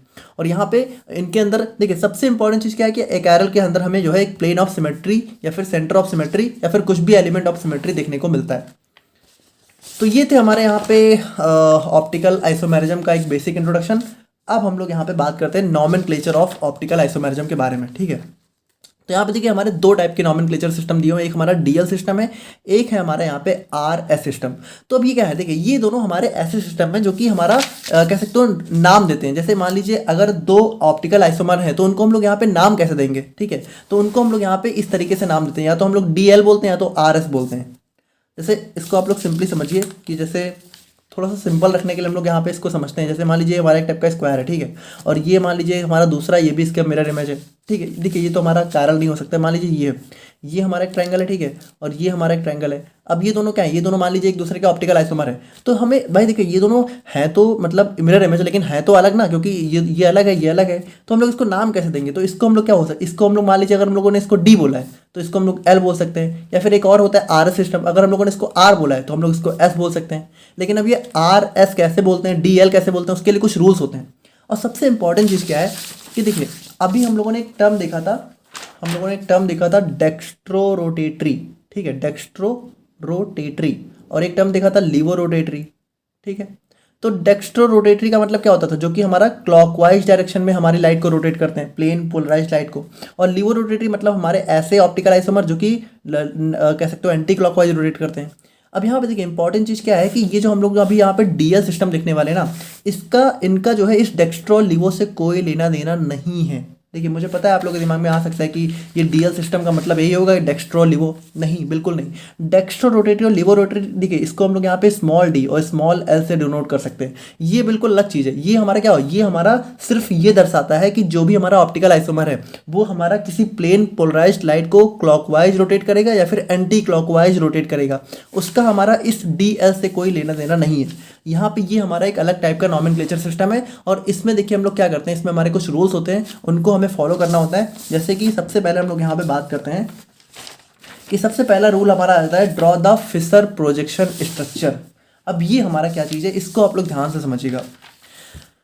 देखिए आपको पता है कि जैसे कुछ हमारे ऐसे मॉलिक्यूल्स होते हैं जो कि हमारे 3 डायमेंशन में होते हैं, है ना, कि हमारा 3D स्ट्रक्चर होता है। अब जैसे कि हम लोग यहाँ पे बात करें तो जितने भी टाइप के ऑप्टिकल आइसोमर वगैरह होंगे ये सारे हमारे 3D स्ट्रक्चर ही होते हैं। लेकिन क्या होता है भाई, जनरली तो हम लोग यहाँ पे इनको ऐसे ही डिनोट कर देते हैं कि एक ही प्लेन में हम लोग दिखा देते हैं एक नॉर्मल लाइन से। लेकिन एक्चुअल में देखा जाए ना तो एक्चुअल में इनका स्ट्रक्चर ऐसा नहीं होता है। एक्चुअल में इनका स्ट्रक्चर 3D होता है, ठीक है, जो कि हम लोग यहाँ पे प्लेन में नहीं दिखा पाते हैं, क्योंकि भाई एक कॉपी में हम लोग 3D कैसे दिखाएंगे। ये हम लोग जिस पेज में हम लोग दिखाने की कोशिश कर रहे हैं ये भी तो हमारा एक 2D प्लेन है, तो 3D हम लोग दिखाएं कैसे। तो देखिए होता क्या है, जैसे मान लीजिए कार्बन है तो कार्बन को हम लोग जनरली इसी तरीके से तो बनाते हैं, या फिर लेकिन एक्चुअल में क्या होता है, एक्चुअल में जो उसका स्ट्रक्चर है वो हमारा क्या होता है, उसकी केमिस्ट्री हमारी टेट्राहेड्रल होती है ना। इसमें हमारा जो है ये कार्बन का जो स्ट्रक्चर होता है, ठीक है, मीथेन का, वो हमारा एक टाइप का क्या होता है, हमारा 3D स्ट्रक्चर होता है, जिसमें हमें टेट्राहेड्रल ज्योमेट्री देखने को मिलती है। लेकिन यहाँ पे देखिए इस 3D को भी हम लोग यहाँ पे अच्छे से बना नहीं पाते हैं इस प्लेन में। तो यहाँ पे एक तरीका क्या निकाला गया, एक तरीका ये निकाला गया कि 3D में क्या होता है भाई, 3D का मतलब कि मॉलिक्यूल, मतलब कि इसमें क्या होगा, इसमें कुछ एटम्स हमारे प्लेन के बाहर आ रहे होंगे, कुछ प्लेन के अंदर आ रहे होंगे, ऐसा ही तो होगा 3D का। तो एक तरीका क्या बताया गया कि हम लोग यहाँ पे मान लीजिए कार्बन है, ठीक है, तो इसमें क्या है भाई, इसमें हमारा कोई 2 हाइड्रोजन होंगे जो कि हम कह सकते हो एक ही प्लेन में होंगे, और 2 क्या होंगे कि एक हमारा बाहर आ रहा होगा प्लेन से, एक हमारा प्लेन के अंदर जा रहा होगा। जैसे इसको ऐसे समझिए कि मान लीजिए ये हमारा सेंटर है, ठीक है, तो एक हमारा प्लेन के अंदर जा रहा है, एक हमारा प्लेन के बाहर आ रहा है। तो हम लोगों ने क्या किया, हम लोगों ने यहाँ पे 2 स्ट्रक्चर बनाए, ठीक है, एक था हमारे यहाँ पे डार्क लाइन, ठीक है, जिसको हम लोगों ने बोला वेज स्ट्रक्चर, और एक था हमारे यहाँ पे डैश डैश वाली लाइन जिसको हम लोगों ने बोला डैश स्ट्रक्चर। तो हम लोगों ने किया क्या कि हम लोगों ने वेज को, ठीक है, वेज को हम लोगों ने उस वाले हाइड्रोजन से डिनोट करना स्टार्ट कर दिया जो कि प्लेन के बाहर आ रहा था, ठीक है, और डैश से हम लोगों ने उस वाले हाइड्रोजन को डिनोट किया जो कि प्लेन के अंदर जा रहा था, ठीक है।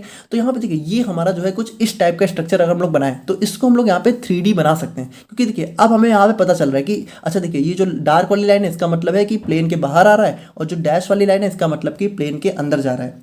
तो देखिए यहाँ पे ये हमारा एक कॉन्सेप्ट आता है डैश और वेज का, ठीक है। तो डैश और वेज क्या होता है, डैश और वेज बेसिकली हमारा जो है ऐसे कह सकते हो स्ट्रक्चर होता है जिससे हम लोग यहाँ पे 3D स्ट्रक्चर शो करते हैं, ठीक है। डैश का मतलब होता है प्लेन के अंदर जा रहा है वो एटम जो कि लगा हुआ है, और वेज का मतलब कि प्लेन के बाहर आ रहा है वो एटम। लेकिन अब यहाँ पे देखिए इंपॉर्टेंट चीज़ क्या है कि ये हमारा फिशर प्रोजेक्शन नहीं है, बल्कि फिशर प्रोजेक्शन हमारा यही होता है जो हमारा नॉर्मल हम लोग यहाँ पे किसी 3D स्ट्रक्चर को, देखिए किसी 3D स्ट्रक्चर को जब हम लोग यहाँ पे नॉर्मली एक प्लेन में बनाते हैं तो उसी को हम लोग बोलते हैं क्या, उसी को हम लोग बोलते हैं फिशर प्रोजेक्शन स्ट्रक्चर। लेकिन अब देखिए इंपॉर्टेंट चीज़ क्या है कि भाई जो हमारे डीएल सिस्टम या फिर कह सकते हो जो भी हमारा ऑप्टिकल आइसोमर है तो उसमें हम लोग जो भी स्ट्रक्चर बनाते हैं उसको हम लोग यहाँ पे इसी तरीके से तो बनाते हैं, लेकिन एक्चुअल में देखा जाए ना तो एक्चुअल में वैसे नहीं होते। हम लोग यहाँ पे पहले से ही उनको फिशर प्रोजेक्शन में बना के रख देते हैं, लेकिन एक्चुअल में देखा जा रहा है तो उनका जो स्ट्रक्चर होता है वो हमारा कुछ इस टाइप का होता है। तो इस टाइप के स्ट्रक्चर को हमें क्या होता है, हमें यहाँ पे फिशर प्रोजेक्शन में कन्वर्ट करना पड़ता है।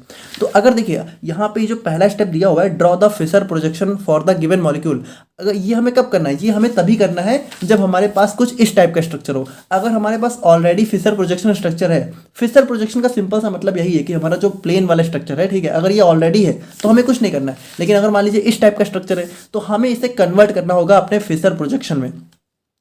अब कन्वर्ट करने के लिए क्या हम लोग यहाँ पे किसी भी एटम को कहीं भी लाके लगा देंगे, ऐसा नहीं होता है। ध्यान से सुनिएगा आप लोग। मान लीजिए हमारा कोई एक जो है कुछ इस टाइप का स्ट्रक्चर दिया हुआ है, डैश और वेज वाला, ठीक है, और हमें इसको फिशर प्रोजेक्शन में कन्वर्ट करना है। तो इसके कुछ रूल्स होते हैं। देखिए रूल क्या कहता है कि अगर आप लोग को इस तरह का हमारा कोई कंपाउंड दिया हुआ है, ठीक है, हमारा कोई मॉलिक्यूल दिया हुआ है और इसको आप लोग को फिशर प्रोजेक्शन में कन्वर्ट करना है, तो यहाँ पे क्या होता है कि आप यहाँ पे इमेजिन करिए कि आप यहाँ पे खड़े हो जाए, ठीक है, ये मान लीजिए ए, ठीक है, ये मान लीजिए आप यहाँ पे खड़े हो गए, ठीक है। अब जब आप यहाँ पे खड़े होकर इस कार्बन को देखेंगे तो आप लोग को क्या दिखेगा कि कार्बन जो आप लोग देख रहे हो तो आप लोग को दिखेगा कि जो H है, ठीक है, वो आपके इस साइड है, ठीक है, वो आपकी कह सकते हो लेफ्ट साइड है, और जो हाइड्रोजन है वो आपको क्या दिखेगा, वो आपको राइट साइड दिखेगा, है ना। तो आप लोग क्या करोगे कि आप लोग यहाँ पे ये जो डैश और वेज वाले स्ट्रक्चर है इनको आप लोग यहाँ पे एक हॉरिजॉन्टल लाइन पे बनाओगे। देखिए हमें क्या करना है भाई, हमें इस कह सकते हो 3D स्ट्रक्चर को हमें यहाँ पे हॉरिजॉन्टल प्लेन वाले स्ट्रक्चर में कन्वर्ट करना है, जो कि हमारा फिशर प्रोजेक्शन होता है। फिशर प्रोजेक्शन का मतलब हमारा यहाँ पे हमें मॉलिक्यूल को इस तरह के स्ट्रक्चर में कन्वर्ट करना है, ठीक है। तो अगर हमें इस तरह में कन्वर्ट करना है तो हम लोग क्या करेंगे, जो हमारी प्लेन वाली जो हमारी हॉरिजॉन्टल लाइन होगी, ठीक है, देखिए ये हमारी होती है वर्टिकल लाइन, ठीक है, ये जो वर्टिकल होती है, और इस वाली को बोलते हैं हॉरिजॉन्टल। तो ये जो डैश और वेज वाले होते हैं इनको हमें हॉरिजॉन्टल लाइन पे रखना होता है। लेकिन रखना कैसे होता है कि देखिए जो हमारा ये वाला इधर वाला जो हमारा डैश वाला स्ट्रक्चर होगा, ठीक है, उसको हम लोग यहाँ पे राइट साइड में रखेंगे, ठीक है, और जो हमारा वेज वाला होगा, ठीक है, वो डिपेंड करता है, ठीक है। आप लोग यहाँ खड़े हो तो यहाँ पे इस साइड वाला जो दिखेगा आप लोग को, ठीक है, अगर ये वेज है तो वेज आप लोग को यहाँ पे इस वाली लेफ्ट साइड पे रखना है, और ये जो आप लोग को ये आप लोग को किधर दिखेगा, ये आप लोग को इधर दिखेगा, तो इसको आप लोग को यहाँ पे राइट साइड पे रखना है। अब देखिए यहाँ पे दोनों हाइड्रोजन है तो यहाँ पे आप लोग कुछ भी रख सकते हो, लेकिन अगर मान लीजिए यहाँ पे हाइड्रोजन की जगह CH3 होता तब आप लोग को कहा CH3 आप लोग को यहाँ पे रखना था इस साइड, ठीक है, और हाइड्रोजन को आप लोग को इस साइड रखना था। और ये जो ऊपर वाले होंगे तो ऊपर वाले देखिए ये जो हमारे सिंपल लाइन वाले होंगे तो इसको आप लोग सिंपली जैसे ऊपर वाला है तो इसको ऊपर रख दीजिए, और ये नीचे वाला है तो इसको आप लोग नीचे रख दीजिए, ठीक है। तो कुछ इस टाइप से क्या होता है, इस टाइप से हम लोग फिशर प्रोजेक्शन को हम लोग यहाँ पे ये जो हमारा डैश और वेज वाला होता है इसको हम लोग यहाँ पे फिशर प्रोजेक्शन में कन्वर्ट करते हैं। अगर हमारा कंपाउंड नहीं है तो, अगर है तो हमें कन्वर्ट करने की कोई जरूरत नहीं है, ठीक है। तो हम लोगों ने क्या किया, सबसे पहले हम लोगों ने यहाँ पे फिशर प्रोजेक्शन स्ट्रक्चर बना लिया। नाउ अगर हमें क्या करना है, arrange the molecule so that the most oxidised group is at the top. अब देखिए यहाँ पे क्या बोला जा रहा है कि जैसे देखिए मान लीजिए आप लोग का जो है स्ट्रक्चर जो है कुछ इस टाइप का दिया हुआ है, ठीक है, ये हमारा मान लीजिए स्ट्रक्चर है। अब इसका अगर आप लोग को डीएल सिस्टम में नॉमेनक्लेचर करना है तो सबसे पहले आप लोग को क्या करना पड़ेगा, अब यहाँ पे देखिए जो हमारा मोस्ट ऑक्सीडाइज ग्रुप होगा, ठीक है, तो अगर वो पहले से ही टॉप पे है तो कोई दिक्कत नहीं है। लेकिन अगर मान लीजिए कोई स्ट्रक्चर है तो उसमें जो मोस्ट ऑक्सीडाइज ग्रुप है अगर वो टॉप पे नहीं है तो हमें उसको टॉप पे ले जाना है। जैसे अगर मान लीजिए इस पार्टिकुलर स्ट्रक्चर की बात करें तो इसमें जो मोस्ट ऑक्सीडाइज ग्रुप है वो कौन सा है, CHO है। अब CHO यहाँ पे क्या है, CHO हमारा नीचे है, लेकिन हमें क्या है, हमें इसको ऊपर ले जाना पड़ेगा। अब यहाँ पे देखिए ऊपर ले जाने का मतलब ये नहीं है कि आप लोगों ने इसको उठा के बस ऊपर लिख दिया, इसको नीचे लिख दिया, ऐसे नहीं होता है। ऊपर ले जाने का मतलब है कि आप लोग को इस जो हमारा स्ट्रक्चर है इसको 180 डिग्री रोटेट करना पड़ेगा। अच्छा देखिए जब आप लोग 180 डिग्री रोटेट करोगे तो क्या होगा भाई, ये CHO ऊपर जाएगा तो ये H नीचे आएगा। लेकिन जब आप लोग 180 रोटेट करोगे तो ये क्या होगा, ये C2H5 भी क्या होगा, ये C2H5 रोटेट होकर देखिए ये इधर आ जाएगा, ठीक है। और यहाँ पे OH क्या होगा, OH हमारा रोटेट होकर इधर आ जाएगा। तो ये हमारा न्यू स्ट्रक्चर हमें कुछ इस तरीके से देखने को मिलेगा। तो यहाँ पे देखिए वही चीज़ है कि हमें यहाँ पे क्या करना है, arrange the molecule so that the most oxidised group as top, ठीक है, हमें टॉप पे पहुंचाना है, अगर है तो कोई दिक्कत नहीं है। Now look at the last chiral carbon in the chain. अब यहाँ पे देखिए हमारा स्ट्रक्चर जैसे इस वाले में हम लोगों ने देखा तो इस वाले में क्या है, इस वाले में हमारा एक ही कायरल कार्बन है तो कोई दिक्कत नहीं, हम लोग इसी को देखेंगे। लेकिन अगर मान लीजिए स्ट्रक्चर हमारा कुछ इस टाइप का है जिसमें हमारे बहुत सारे कायरल कार्बन है तो हमें इसमें क्या है, हमें इसमें सबको नहीं देखना है, हमें इसमें लास्ट वाले कायरल कार्बन को देखना है। और देखना क्या है, देखिए now look at the last chiral carbon, उसमें now check the position of OH और NH2 ग्रुप। अब यहाँ पे देखिए सबसे इंपॉर्टेंट चीज़ ये कि हमें यहाँ पे क्या देखना है, हमें यहाँ पे देखिए सबसे पहली बात यहाँ पे D और L सिस्टम में जो है लिमिटेशन क्या है कि D और L नॉमेनक्लेचर हम लोग उन्हीं कंपाउंड का करते हैं जहाँ पे हमें OH या तो NH2 ग्रुप देखने को मिलता है, ठीक है। तो जिन भी कंपाउंड्स में हमें यहाँ पे OH या फिर NH2 ग्रुप देखने को मिलेगा, सिर्फ उन्हीं का हम लोग यहाँ पे डी और एल नॉमेनक्लेचर कर सकते हैं। ठीक है, तो ये चीज़ हमारा थोड़ा सा हो जाता है, ये हमारा एक रिलेटिव कॉन्फ़िगरेशन होता है। ठीक है, इसको हम लोग सभी में नहीं अप्लाई कर सकते हैं, तो ये इसके एक लिमिटेशन भी है। तो अब यहाँ पे देखिए हमें क्या चेक करना है। सबसे पहले हम लोगों ने लास्ट वाले कायरल कार्बन को देखा, अगर हमारा एक से ज़्यादा है, और लास्ट वाले देखने के बाद हम लोगों ने देखा कि जो लास्ट वाला कायरल कार्बन है उसमें जो OH और NH2 ग्रुप है, अगर OH है तो OH देखेंगे, NH2 है तो NH2 देखेंगे। ठीक है, कोई एक ही होता है जनरली। तो यहाँ पे हम लोग यही देखेंगे कि OH या NH2 हमारा किस पोजीशन पे है। ठीक है, नाउ देखिए, if the OH group on the last chiral carbon is on the right, the molecule is in the D configuration. बहुत सिंपल है। यहाँ पे देखिए इतना सब कुछ करने के बाद हम लोगों ने सबसे पहले क्या किया, हमारा फिशर प्रोजेक्शन बनाया, अगर नहीं है तो, अगर है तो कोई दिक्कत नहीं है। उसके बाद हम लोगों ने क्या किया, हम लोगों ने यहाँ पे मॉलिक्यूल्स को अरेंज किया ताकि जो हमारा मोस्ट ऑक्सीडाइज ग्रुप है वो टॉप पे चला जाए। ठीक है, तो टॉप पे अगर है तो कोई दिक्कत नहीं है, नहीं है तो आप लोग अरेंज करो। और अरेंज करने के बाद हम लोग क्या चेक करेंगे कि जो हमारा लास्ट वाला कायरल कार्बन है, अगर एक से ज़्यादा है तो ठीक है, अगर एक ही है तो कोई दिक्कत ही नहीं है, तो हम लोग इसी को देखेंगे। तो जो लास्ट वाला कायरल कार्बन है उसका जो OH ग्रुप है वो किस पोजीशन पे है। अगर ये मान लीजिए हमारा राइट पोजीशन पे है तो जो हमारा कंपाउंड है उसका हमारा कॉन्फ़िगरेशन हो जाएगा डी कॉन्फ़िगरेशन। और अगर ये OH ग्रुप हमारा लेफ्ट साइड में है, ठीक है, तो इसका कॉन्फ़िगरेशन हमारा हो जाएगा एल कॉन्फ़िगरेशन। बस यही चीज़ है। अब इस डी और एल का डेक्स्ट्रो और लिवो से कोई लेना देना नहीं है। यानी कि देखिए जो हमारा डी ग्लूकोज है, तो ये कोई जरूरी नहीं है कि डी ग्लूकोज हमारा जो प्लेन पोलराइज्ड लाइट है इसको डेक्स्ट्रो रोटेटरी वे में ही रोटेट करे, ये हमारा लिवो रोटेटरी भी हो सकता है। ठीक है, तो इस डी और इस एल का हमारा डेक्स्ट्रो और लिवो से कोई लेना देना नहीं है। ये चीज़ आप लोग ध्यान रखिएगा। जैसे मान लीजिए इसी में हम लोग बात करें तो इसमें देखिए ये OH ग्रुप किधर आ रहा है, हमारा लेफ्ट साइड में, तो कॉन्फ़िगरेशन हो गया एल, और अगर हमारा राइट पे आ रहा है तो कॉन्फ़िगरेशन हो गया डी। ठीक है, तो बस यही चीज़ है और बहुत सिंपल है। आई होप कि आप लोग समझ ही गए होंगे। और बाकी अगर हम लोग यहाँ पे बात करें कुछ और इंपॉर्टेंट पॉइंट्स की, तो यहाँ पे देखिए जैसे एग्जांपल हम लोगों ने देखा डी ग्लूकोज और एल ग्लूकोज। तो डी ग्लूकोज में देखिए क्या है, लास्ट कायरल कार्बन हमारा राइट साइड में, एल ग्लूकोज में क्या है, लास्ट कायरल कार्बन हमारा लेफ्ट साइड में। और की फीचर्स की बात करें तो यहाँ पे देखिए it does not correspond to optical activity, यानी कि देखिए या मेन चीज़ यही है कि जो हमारा डी और एल है इसका ऑप्टिकल एक्टिविटी से कोई लेना देना नहीं है। यानी कि some D compounds are dextro rotatory and some can be levo rotatory. यानी कि देखिए जो हमारा डी कॉन्फ़िगरेशन है तो ये हमारी डेक्स्ट्रो भी हो सकती है, लिवो भी हो सकती है। जैसे कि एग्जांपल की बात करें, डी ग्लूकोज हमारा डेक्स्ट्रो रोटेटरी होता है, लेकिन वहीं पे जो डी फ्रक्टोज है ये हमारा क्या होता है, हमारा लिवो रोटेटरी होता है। जैसे डेक्स्ट्रो को हम लोग प्लस से नोट करते हैं, लिवो को माइनस से, आप लोग को पता ही होगा। तो यहाँ पे वही चीज़ देखिए, डी हमारा भले फ्रक्टोज का कॉन्फ़िगरेशन डी है, लेकिन ये हमारा क्या है, लिवो रोटेटरी है। और यहाँ पे डी ग्लूकोज भले डी है और यहाँ पे डेक्स्ट्रो भी है। ठीक है, तो यहाँ पे कोई मतलब लेना देना नहीं है, हमारा लिवो भी हो सकता है, डेक्स्ट्रो भी हो सकता है, आप लोग समझ रहे होगे। और इंपॉर्टेंट नोट की बात करें तो देखिए डीएल सिस्टम बेसिकली रिलेटिव। देखिए सबसे इंपॉर्टेंट चीज़ क्या है, जो हमारा डीएल सिस्टम है नॉमेनक्लेचर का, ये हमारा एक रिलेटिव कॉन्फ़िगरेशन है। यानी देखिए इसमें हम लोग होता क्या है कि हमारा एक कंपाउंड होता है ग्लिसरॉल्डिहाइड। ठीक है, जैसे यहाँ पे देखिए जो हमारा ग्लिसरॉल्डिहाइड होता है, ठीक है, तो इसी से कंपेयर करके हम लोग यहाँ पे कह सकते हो डी और एल का नॉमेनक्लेचर करते हैं। ठीक है, तो वो थोड़ा सा होता है, बाकी यहाँ पे वही चीज़ है। और देखिए ये बाकी अगर हम लोग बात करें तो ये हमारा एक इंपॉर्टेंट कन्वेंशन होता है जिसको हम लोग यहाँ पे शुगर्स और अमीनो एसिड्स की नेमिंग में बेसिकली यूज करते हैं, लेकिन but it is now often replaced by RS system. यानी कि देखिए अब यहाँ पे क्या है, ये जो हमारा DL सिस्टम है इसको हम लोगों ने यहाँ पे RS सिस्टम से रिप्लेस कर दिया। यानी देखिए अभी हम लोगों ने DL सिस्टम देखा, अब हम लोग बात करेंगे RS सिस्टम की। तो यही हमारा आजकल ज़्यादा चलता है, क्योंकि DL क्या था, इसमें हमारी कुछ लिमिटेशन थी कि ये हमारा जो है शुगर और अमीनो एसिड, देखिए शुगर में OH ग्रुप होता है जनरली और अमीनो एसिड में हमारा NH2 ग्रुप होता है। ठीक है, तो इन्हीं की नेमिंग के लिए हम लोग यूज करते थे। और ये हमारे क्या होते थे भाई, ये दोनों हमारे एक टाइप के बायो मॉलिक्यूल होते हैं, आप लोग को पता होना चाहिए। तो अब बात करते हैं हम लोग यहाँ पे RS सिस्टम ऑफ नॉमेनक्लेचर के बारे में। तो बात करें हम लोग यहाँ पे RS सिस्टम ऑफ नॉमेनक्लेचर के बारे में, तो देखिए ये हमारा एक टाइप का मॉडर्न एंड सिस्टमैटिक वे है। और इसमें देखिए इसमें क्या है ना कि इसमें हम लोग यहाँ पे सभी टाइप के जितने भी हमारे कायरल मॉलिक्यूल्स होते हैं उन सभी का नॉमेनक्लेचर हम लोग यहाँ पे RS सिस्टम के थ्रू कर सकते हैं। जबकि डी और एल में क्या था, उसमें सिर्फ हम लोग यहाँ पे ऐसे मॉलिक्यूल्स का ही कर सकते थे जिनमें हमें OH या फिर NH2 ग्रुप देखने को मिलता था। ठीक है, तो ये हमारा स्पेशियल यानी स्पेशल मतलब वही हमारे स्पेस में जो अरेंजमेंट होता है, तो वही चीज़ हम लोगों ने देखा कि मतलब हमारे जो 3D अरेंजमेंट होता है उसमें उनका हम लोग नॉमेनक्लेचर करते हैं। और देखिए इसका डेवलपमेंट यहाँ पे कान, इनगोल्ड और पिलॉग ने किया था। ठीक है, और इसका यूज यहाँ पे हम लोग जो है एब्सोल्यूट कॉन्फ़िगरेशन, यानी कि देखिए जो कायरल मॉलिक्यूल्स होते हैं तो उनकी जो रिलेटिव कॉन्फ़िगरेशन होती है वो हम लोग करते हैं DL सिस्टम से। रिलेटिव मतलब कि किसी से रिलेट करके, जैसे कि DL सिस्टम में हम लोग क्या करते थे, हम लोग यहाँ पे अपना ग्लिसरॉल्डिहाइड से रिलेट करके नॉमेनक्लेचर करते थे।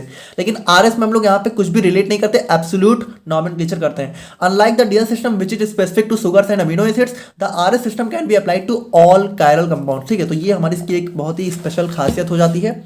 नाउ अगर हम लोग यहाँ पे बात करें अपने रूल्स फॉर RS सिस्टम के बारे में, तो यहाँ पे देखिए इसमें हमारे क्या क्या रूल्स होंगे। जैसे सबसे पहले हमें जिस भी कंपाउंड की नेमिंग करनी है उसके उसमें हमें आइडेंटिफाई द कायरल सेंटर, यानी कि जो हमारा कायरल कार्बन है उसको हमें आइडेंटिफाई करना है।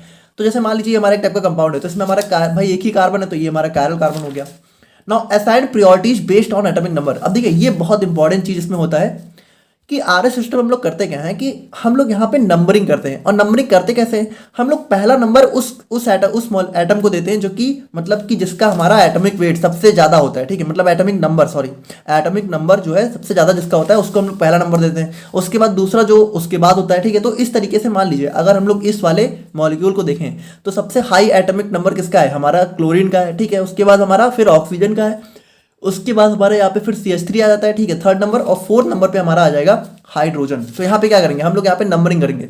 The higher the atomic number the higher the priority, यानी कि जिसका हायर एटॉमिक नंबर होगा उसको सबसे फर्स्ट प्रायोरिटी मिलेगी और जिसका सबसे कम होगा उसको लास्ट प्रायोरिटी मिलेगी, ठीक है। तो इसी तरीके से हम लोग नंबरिंग करते हैं, ध्यान रखिएगा।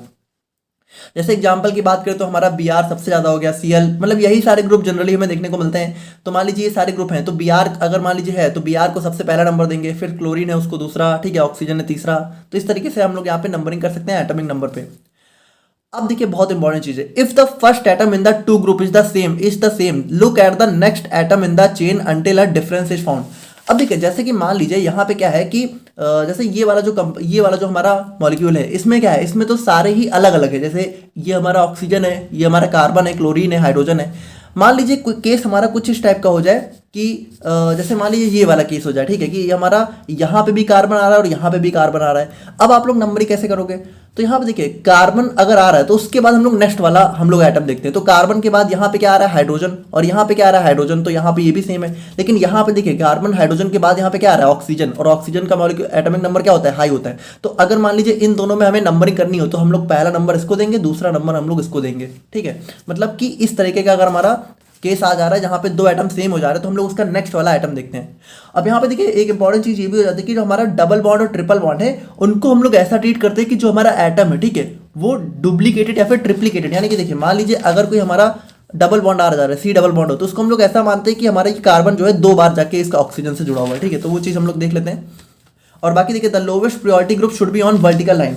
अब ये बहुत इंपॉर्टेंट चीज है कि जैसे देखिए जब आप लोग नंबरिंग करोगे 1 2 3 4 तो ये जो 4 नंबर जिस वाले एटम को मिलेगा ये हमारा वर्टिकल लाइन पे होना चाहिए। देखिए ये जो हमारी वर्टिकल, जैसे ये वाली वर्टिकल होती है, ये वाली हॉरिजॉन्टल होती है वर्टिकल, तो इस वाली लाइन पे ही हमारा लोवेस्ट प्रायोरिटी ग्रुप होना चाहिए। अब मान लीजिए अगर हमारा इस लाइन की बजाय इस लाइन पे आ जाए तो अभी हम लोग देखेंगे, ठीक है, उसके लिए भी है। बट यहाँ पे जनरली क्या होता है, हमें यहाँ पे वर्टिकल लाइन पे होना चाहिए।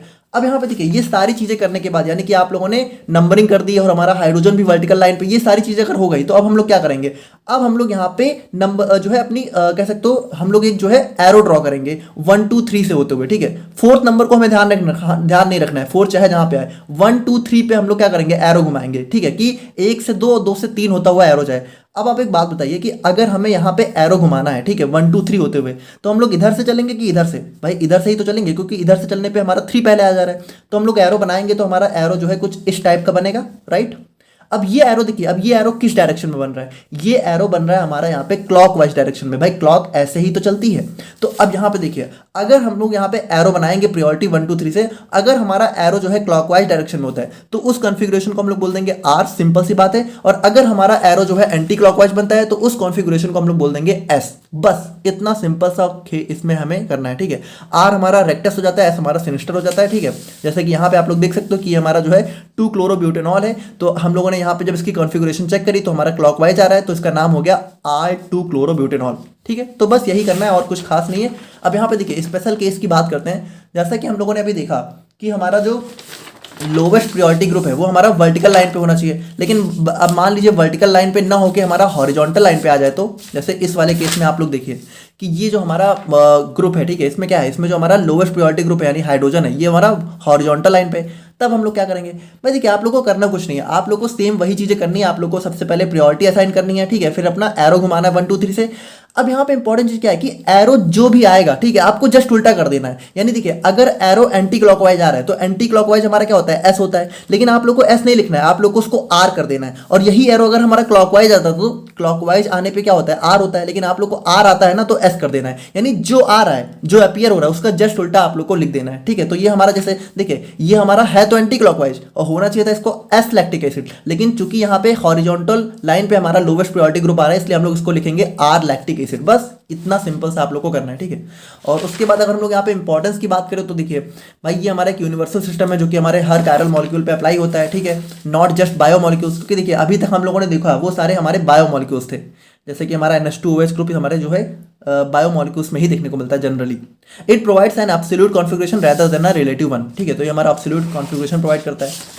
नाउ अब हम लोग यहाँ पे बात करते हैं अपने रिएक्शन ऑफ कायरल मॉलिक्यूल्स के बारे में। तो यहाँ पे देखिए अब हम लोग थोड़ा सा सिलेबस पे दोबारा से नजर अगर डालें तो यहाँ पे हम लोगों ने ये देखिए ये पूरा सिस्टम हम लोगों ने कवर कर लिया, ठीक है, ये सब कुछ। और अब हम लोग बात करते हैं रिएक्शन ऑफ कायरल मॉलिक्यूल्स के बारे में। तो यहाँ पे देखिए रिएक्शन की भी बात करें तो जनरली हमारे जो कायरल मॉलिक्यूल है ये हमारे 3 टाइप की रिएक्शन देते हैं। पहला होता है रिटेंशन, दूसरा होता है इन्वर्जन, थर्ड होता है रेसिमाइजेशन।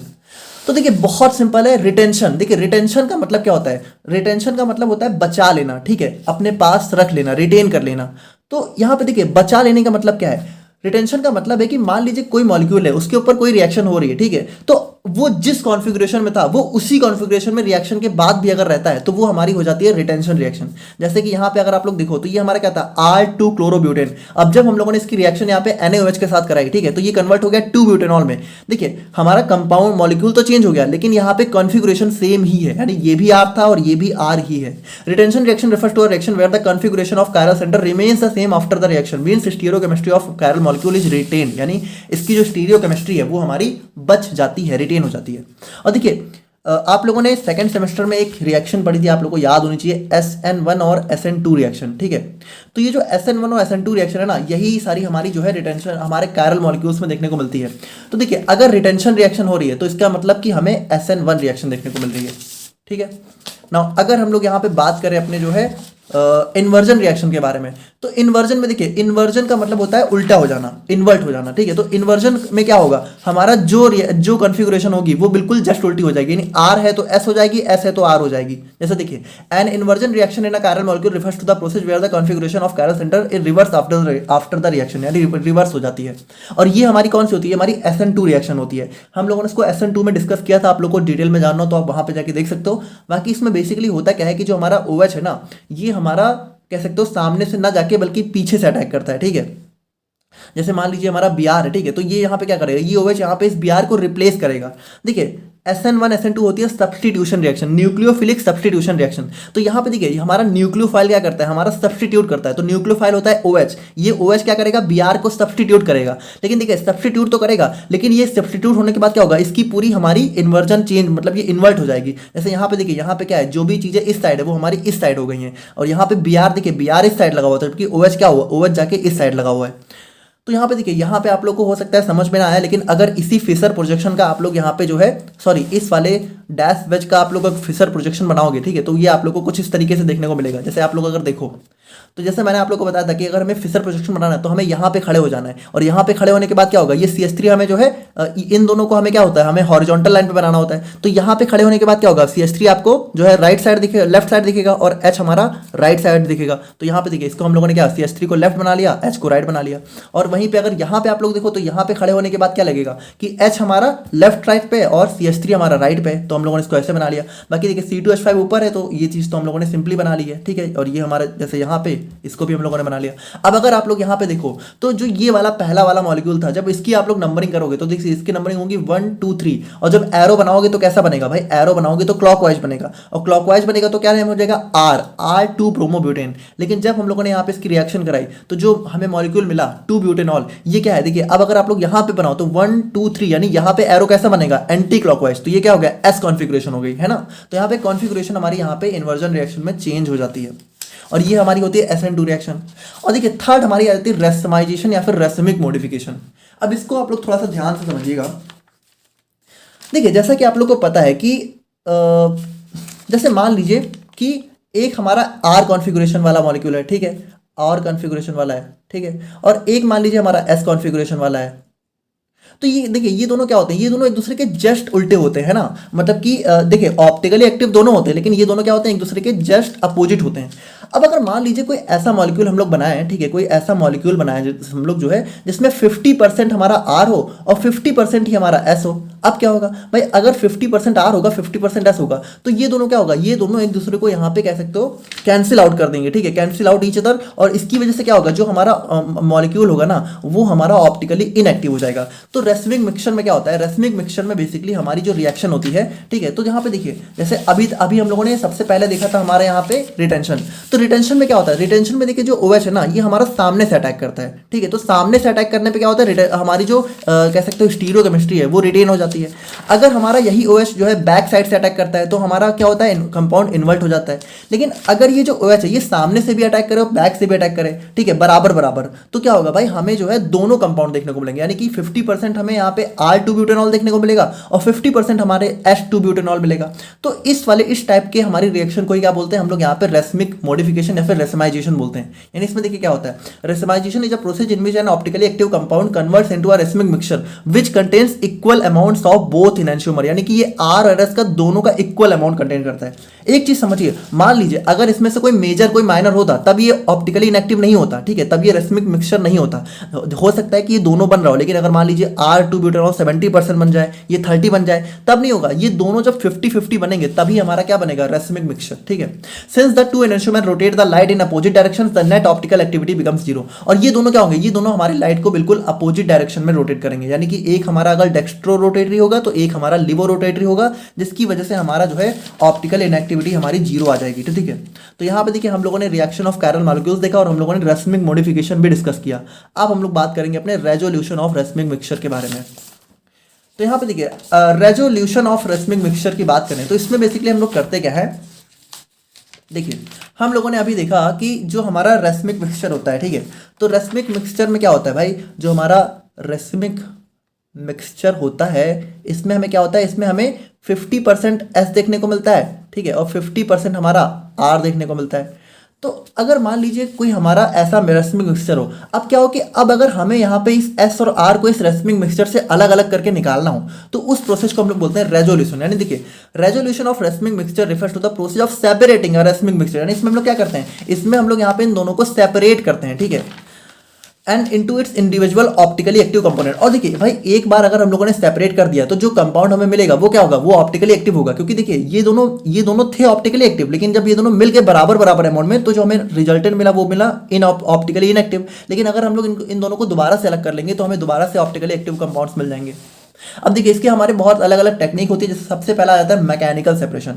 अब मैकेनिकल सेपरेशन में देखिए बहुत सिंपल, इसमें हम लोग करते क्या है, सबसे पहली बात ये हमारा ऐसे कंपाउंड्स के लिए होता है जो कि सॉलिड नेचर के होते हैं। तो इसमें हम लोग करते क्या है, जो भी रेसमिक मिक्सचर होता है, ठीक है, इसको हम लोग यहाँ पे क्रिस्टल्स के फॉर्म में कन्वर्ट कर लेते हैं। अब देखिए क्रिस्टल्स के फॉर्म में जब कन्वर्ट करते हैं ना तो जो एस के क्रिस्टल होते हैं इनका शेप थोड़ा डिफरेंट होता है और जो आर के क्रिस्टल होते हैं इनका शेप थोड़ा डिफरेंट होता है। जैसे मान लीजिए एस का क्रिस्टल अगर हमारा क्यूब शेप का है, ठीक है, तो आर का क्रिस्टल हमारा ट्राइंगल हो जाएगा। तो इस तरीके से हम लोग क्या होगा कि हम लोग यहाँ पे देख कर, ठीक है, माइक्रोस्कोप की हेल्प से देखकर यहाँ पे इन दोनों को अलग अलग कर लेंगे। तो ये मतलब हम लोग यहाँ पे फिजिकली अपने हैंड से ही करते हैं, ठीक है, कुछ हमारे इंस्ट्रूमेंट्स की हेल्प लेके, जैसे मैकेनिकल सेपरेशन। और देखिए ये हमारा अर्लीस्ट मतलब कि बहुत ही ओल्डेस्ट मेथड था, ठीक है, बहुत पहले यूज किया जाता था, आज के दिन में इसका ज्यादा यूज नहीं होता है। Used to dissolve resin mixture, this technique relies on physically separating the crystals of individual enantiomers based on different shapes। यानी कि इसमें हम लोग फिजिकली सेपरेट करते हैं जो है क्रिस्टल्स को, क्योंकि दोनों का शेप यहाँ पे अलग अलग होता है। प्रोसेस की बात करें तो वहाँ पे देखिए the mixture is allowed to crystallise slowly under control condition. तो हम लोग यहाँ पे इसको जो है क्रिस्टलाइज होने के लिए छोड़ देते हैं, ठीक है। उसके बाद हम लोग यहाँ पे इस क्रिस्टल को एग्जामिन करते हैं माइक्रोस्कोप के अंडर में, और उसके बाद देखिए individual enantiomeric crystals are picked out using a fine needle और ट्विजर, ठीक है। तो ट्विजर या फिर नीडल का यूज करके हम लोग यहाँ पे इसको पिक कर लेते हैं, ठीक है। तो ये सिंपल सा हमारा मेथड हो जाता है। और सेकंड मेथड हमारा होता है केमिकल सेपरेशन। अब देखिए केमिकल सेपरेशन में हम लोग क्या करते हैं, सबसे पहली बात ये हमारा जो है मोस्ट कॉमनली यूज्ड मेथड होता है। और इसमें देखिए हम लोग क्या करते हैं, बहुत ध्यान से समझिएगा। जैसे इसमें होता क्या है कि इसमें जो भी हमारा रेसमिक मिक्सचर होता है, ठीक है, रेसमिक मिक्सचर होता है, तो इसमें भाई इसमें हम लोग करते क्या है कि इस रेसमिक मिक्सचर को ना हम लोग यहाँ पे इसमें एक एजेंट डालते हैं, कायरल रिसॉल्विंग एजेंट, ठीक है, कायरल रिसॉल्विंग एजेंट। अब भाई रेसमिक मिक्सचर क्या होता है? भाई रेसमिक मिक्सचर हमारा दो डिफरेंट टाइप के इनैंशियोमर का ही तो मिक्सचर होता है, दो इनैंशियोमर का। अब इनैंशियोमर में हम लोगों ने क्या देखा था? इनैंशियोमर हमारे बिल्कुल लगभग सेम होते हैं, बस इनमें डिफरेंस क्या होता है कि ये हमारी लाइट को जो है डिफरेंट डिफरेंट डायरेक्शन में रोटेट करते हैं। लेकिन अगर हमें मान लीजिए, देखिए अब इनकी बाकी सब चीज़ें सेम होती हैं, लेकिन एक चीज़ हम लोगों ने और पढ़ी थी स्टार्टिंग में, डाया स्टीरियो आइसोमर, ठीक है, डायास्टीरियोमर्स या फिर कह सकते हो। अब जो डायस्टीरियोमर्स थे ये क्या होते हैं भाई? इनकी फिजिकल केमिकल प्रॉपर्टीज भी चेंज होती थी और यहाँ पे इनकी काफ़ी चीज़ें चेंज होती थी। तो यहाँ पे हम लोग करते क्या है कि जो हमारा रेसमिक मिक्सचर होता है जिसके अंदर दो एनेंशियोमर होते हैं, इसमें हम लोग एक कैरल रिसॉल्विंग एजेंट डालते हैं, जिसकी वजह से क्या होता है ये दोनों एनेंशियोमर हमारे कन्वर्ट हो जाते हैं डायस्टीरियोमर्स में। अब जो डायस्टीरियोमर्स होते हैं, देखिए diastereomers have different physical properties allowing separation विया क्रिस्टलाइजेशन और क्रोमेटोग्राफी। तो यहाँ पे देखिए भाई जो एनेंशियोमर थे ना, इनको सेपरेट कर पाना थोड़ा सा मुश्किल था क्योंकि इनकी फिजिकल केमिकल प्रॉपर्टी लगभग सब सेम थी। लेकिन अगर हम लोग यहाँ पे इनको यहाँ पे डायस्टीरियोमर्स में कन्वर्ट कर लें तो क्या होगा भाई? डायस्टीरियोमर में कन्वर्ट करने के बाद इनकी जो फिजिकल और केमिकल प्रॉपर्टीज है वो भी बिल्कुल चेंज हो जाएंगी, जिसकी वजह से इनको सेपरेट करना थोड़ा सा इजी हो जाता है। तो देखिए एक बार जब हम लोग यहाँ पे इसको सेपरेट कर लेते हैं, उसके बाद हम लोग यहाँ पे देखिए जो रिसॉल्विंग एजेंट हम लोगों ने डाला था इसको हम लोग दोबारा से रिमूव कर लेते हैं, जिसकी वजह से हमें दोबारा से जो हमारा प्योर एनेंशियोमर है वो मिल जाता है। यानी इसमें हम लोग करते क्या है, सबसे पहले एनेंशियोमर को कन्वर्ट करते हैं डायस्टीरियोमर में, फिर अलग करते हैं, अलग करने के बाद दोबारा डायस्टीरियोमर को एनेंशियोमर में कन्वर्ट कर लेते हैं, ठीक है। और यूज किसका करते हैं? कायरल रिसॉल्विंग एजेंट का। पहले हम लोग डालते हैं फिर निकाल लेते हैं। और उसके बाद हम लोग बात करें एंजाइमेटिक सेपरेशन के बारे में, तो देखिए एंजाइमेटिक सेपरेशन भी बहुत सिंपल है। इसमें हम लोग क्या करते हैं कि इसमें हम लोग यहाँ पे एक ऐसा एंजाइम डालते हैं, ठीक है। इस मिक्सचर में हम लोग यहाँ पे जैसे देखिए भाई रेसमिक मिक्सचर हमारा दो डिफरेंट एनेंशियोमर का मिक्सचर होता है, तो हम लोग एक एंजाइम डालते हैं जो कि एक एनेंशियोमर के लिए स्पेसिफिक होता है। जैसे मान लीजिए R+S का मिक्सचर है, तो हम लोग कोई ऐसा एंजाइम डालेंगे जो कि इस R वाले को क्या होगा, इस R वाले के लिए थोड़ा सा सिलेक्टिव होगा, इसको क्या करेगा, इसके साथ कुछ रिएक्शन वगैरह करके इसको थोड़ा सा कह सकते हो चेंज कर देगा, इसकी फॉर्म को चेंज कर देगा। तो जब इसकी फॉर्म वगैरह चेंज हो जाएगी तो ये डिफरेंट हो जाएगा, और जब ये डिफरेंट हो जाएगा तो हम लोग क्या होगा भाई इसको S वाले को अलग कर लेंगे, ठीक है। तो देखिए enzymatic separation is a highly selective method for separating a racemic mixture into its individual enantiomer using enzymes. Enzymes are biological catalyst that often exhibits stereo selectivity, यानी कि किसी एक को सेलेक्ट करके उसके साथ रिएक्ट करते हैं preferentially with only one enantiomer while leaving the other unchanged, और दूसरे को अनचेंज फॉर्म में छोड़ देता है। तो एक के साथ मान लीजिए R के साथ रिएक्शन करिए, उसको बिल्कुल चेंज कर दिया, लेकिन S हमारा बिल्कुल पहला जैसा रहेगा, तो S को हम लोग यहाँ पे अलग कर लेंगे। तो बस ये हमारा सिंपल सा मेथड होता है। और क्रोमेटोग्राफिक सेपरेशन की बात करें तो देखिए क्रोमेटोग्राफी पहली बात एक बिल्कुल अलग टेक्निक है, और अगर हम लोग यहाँ पे इसको थोड़ा समझे तो इसमें देखिए होता क्या है, जैसे मान लीजिए हम लोग थोड़ा सा टीएलसी क्रोमेटोग्राफी की बात करें तो टीएलसी में देखिए होता क्या है कि मान लीजिए ये हमारा एक टाइप का सॉल्वेंट सिस्टम होता है, ठीक है, एक सॉल्वेंट सिस्टम होता है और उसमें हमारी प्लेट डूबी होती है, ये हमारी प्लेट होती है जिसको हम लोग बोलते हैं टीएलसी प्लेट, ठीक है। तो इस प्लेट पे क्या होता है, देखिए हमारी दो फेस होती हैं क्रोमेटोग्राफी में, एक होती है हमारी यहाँ पे मोबाइल फेस जो कि हमारी इस कह सकते हो सॉल्वेंट में फिल होती है, ठीक है, मतलब यही सॉल्वेंट हमारा मोबाइल फेस होता है।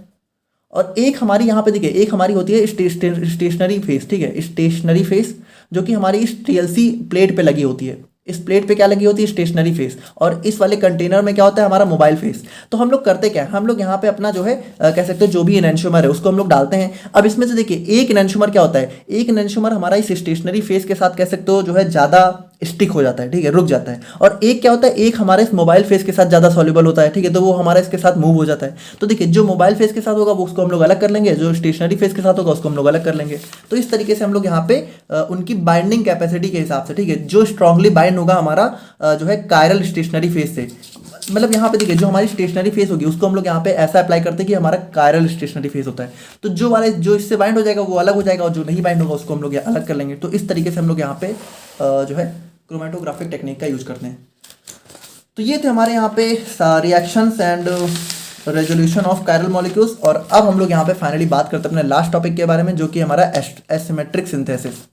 अब यहाँ पे देखिए स्टार्टिंग में ही अगर आप लोग को याद हो, ठीक है, तो हम लोगों ने बोला था कि जो हमारे कायरल कार्बन होते हैं या फिर कायरल मॉलिक्यूल्स होते हैं, इनको हम लोग यहाँ पे एसिमेट्रिक कार्बन या फिर एसिमेट्रिक मॉलिक्यूल्स भी बोलते हैं, ठीक है।